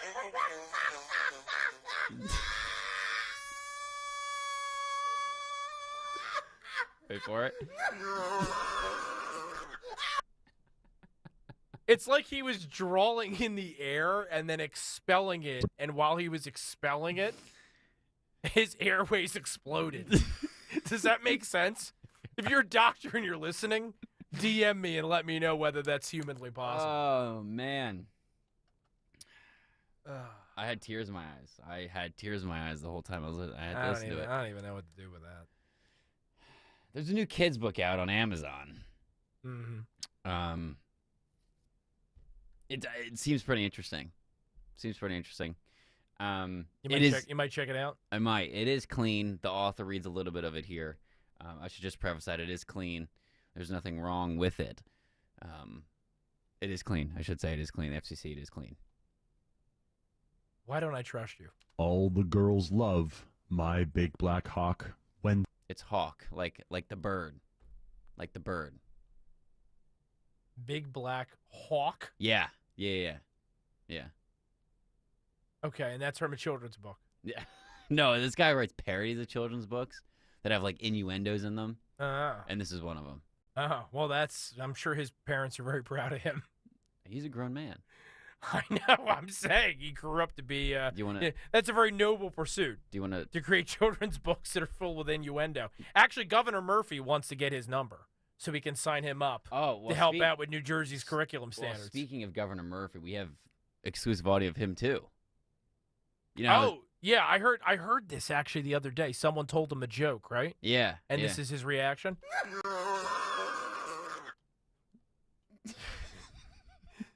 Still one of the funniest memes I've ever seen in all my years of doing this nonsense was somebody put a meme of Phil Murphy with a close-up of his teeth and said the scariest thing on the planet is this man eating an apple. And that's what he sounds like. And that's what he would sound like. Yeah. In between bites. Should we read more of the kids' book? God. If it's not going to get me fined. No, it shouldn't. All right. When they come to ride, he makes them all squawk. Big Black Hawk has a giant black head. Big Black Hawk only sleeps in my bed. Big Black Hawk scares the fellas, except my friend Jack. There's more, but I just don't want to play it. Well, Jack, he's that way. Yeah, I just not much scares Jack. No, not even Big Black Hawks. He worked for the Clinton White House. He visited Epstein Island. Nothing scares that guy. God, what is this taking? The segment's taking a turn. Well, you look. You set it up to take a turn, my man. You can't now complain about the fact that we're careening off the cliff. It's true. Yeah. Do you ever want to know how to pronounce colors? How to pronounce colors? Yeah. I mean, I missed that day in preschool, so I could probably use a refresher. Yeah, this guy's got you. Don't worry. How to pronounce colors? We take. Any guesses? Weede.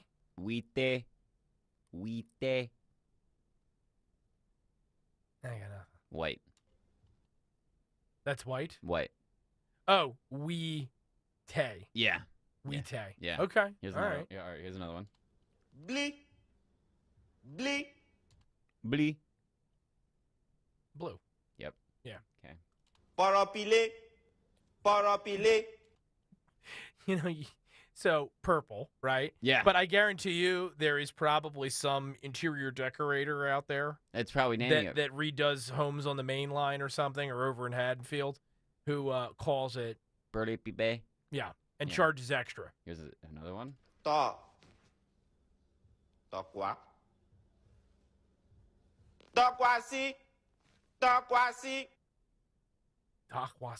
Yeah, turquoise. What begins with a D? T. Oh, T. Turquoise. Oh, turquoise. There you go. Yeah. There you go. Okay. All right. Good. Yeah. All right. We're learning tonight. More on the whole English language. It's a fascinating thing, you know? You've always been fascinated by the English language. Yeah, It's one of your read and read spelled passions. read and read spelled the same way, but pronounced differently. I've always thought that the only reason they're spelled the same way but pronounced differently is to confuse and frustrate school children. Probably. Yes. Here's a different version for you. In the word scent, which letter is silent, S or C? Because you could write down S-E-N-T or C-E-N-T, and both of them would pronounce scent. Isn't that concerning? Well, there's actually three ways. Because you have sent, and then sent. You know? I don't know if concerning It's concerning. is what I would say. It's concerning. What letter is silent though? What letter is silent? In sent. I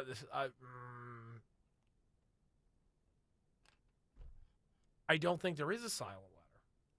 I think S and C together are known to make a certain sound. Be pronounced a certain way. I don't think that's how that works. Like okay, now let me give you an example. P and H. Yeah. Right? Yeah.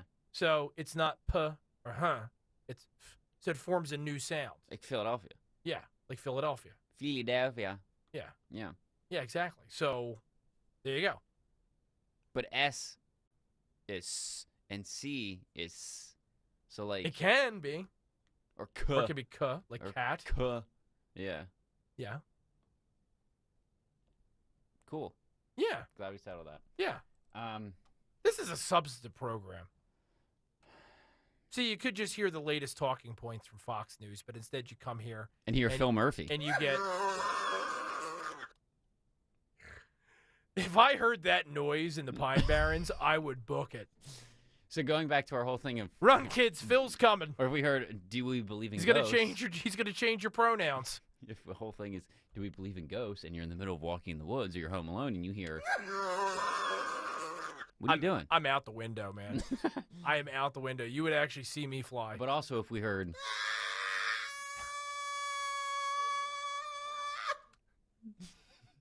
do you think it's a fly? I would assume somebody stepped on the ghost's foot with a steel tip boot. I still don't believe that that's not in some way enhanced. No, that's him. That's the real laugh. That boy's got to get checked out. That was me on New Year's Eve a couple years ago, in the middle of on the floor, on the toilet. Maybe that's what I need. I need to compare that to the audio of you screaming at the concert. Oh wait, I have it. And see whether or not there's any. All right, hold on, I got it. Okay.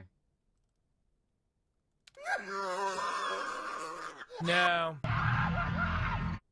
The concert, you just sound like a girl. There, that sounds like a baby dragon.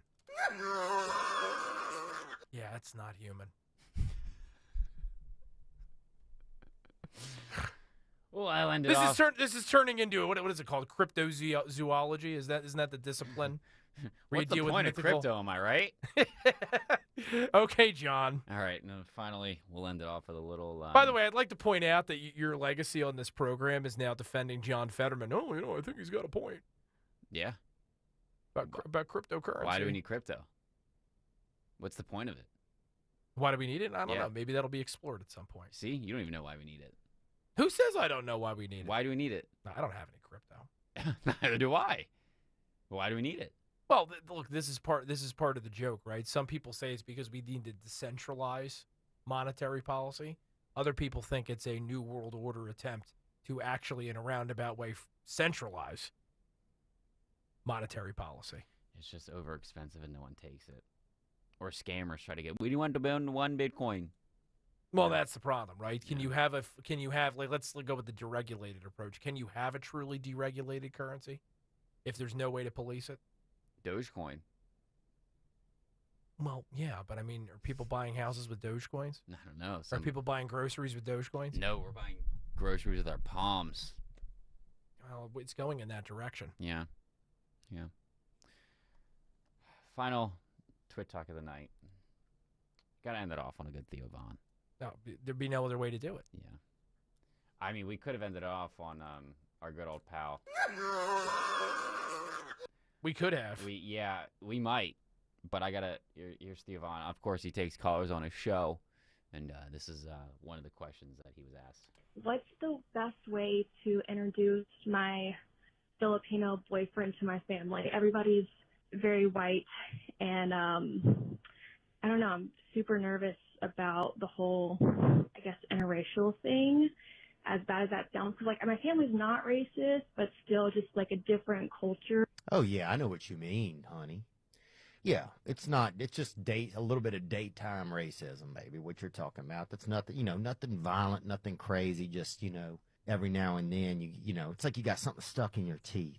You didn't even have any meat, but you just have, like, what is that? Damn, is that an N-word? You know what I'm saying? You don't know. Sometimes you're like, that's from previous culture. Sometimes we still get things stuck in our teeth just because other people been having beef. But yeah, I think the best way probably to introduce a Filipino to some whites, I would do a ethnicity reveal where you put them in a box or put them behind a tree, and then you let your family guess what ethnicity he's going to be, and get one of those smoke things, and maybe it makes, I don't want to say yellow smoke. I mean, you can't do that. That's racist. Just, you know what? Don't do the smoke thing. Have him come out from behind the tree. An ethnicity reveal. I love it. Is that what you want? Yeah, no, that's great. Yeah, an ethnicity reveal, Yeah, I'm sure someone's done it. Yeah. I'd rather go to one of them than a gender reveal party. I mean, you ever been to a gender reveal party? No, I don't know if I want to. Yeah, no, you're not missing anything. Yeah, I don't know if I want to, honestly. It doesn't seem like the type of thing that I would like. But if we went to our ethnicity reveal, yeah. Yeah. I could come out as Hispanic. Well, no, I don't think you can change your ethnicity at a ethnicity reveal. It's not like, hey, I'm Hispanic and I've decided to be black, or I've decided to be white. I come out behind the tree and I am. Transracial? Although who the heck knows anymore? Transracial is a thing. Well, no, is it? Yeah. You can change your there's transracial. Your race? Transracial people. Wow. There's so much for me to learn. It's a big thing within the Asian community. Like, they're going to be Asian or they're not Asian anymore. So you get to pick? Yeah. Wow. Well, the wonders never cease. Oh, and that's another great catchphrase for the Matt Rooney Show, because it happens to be true. Yeah. Another great program, all 3 hours here on 1210 WPHT. Thank you for joining us. Everyone that listened on the radio or via the app, everyone that watched on YouTube, thank you to producer Dan and everybody that makes this program possible. And until next time, stay safe, stay sane, and keep fighting for this greatest nation in God's creation. It's worth it. And happy Halloween! in May.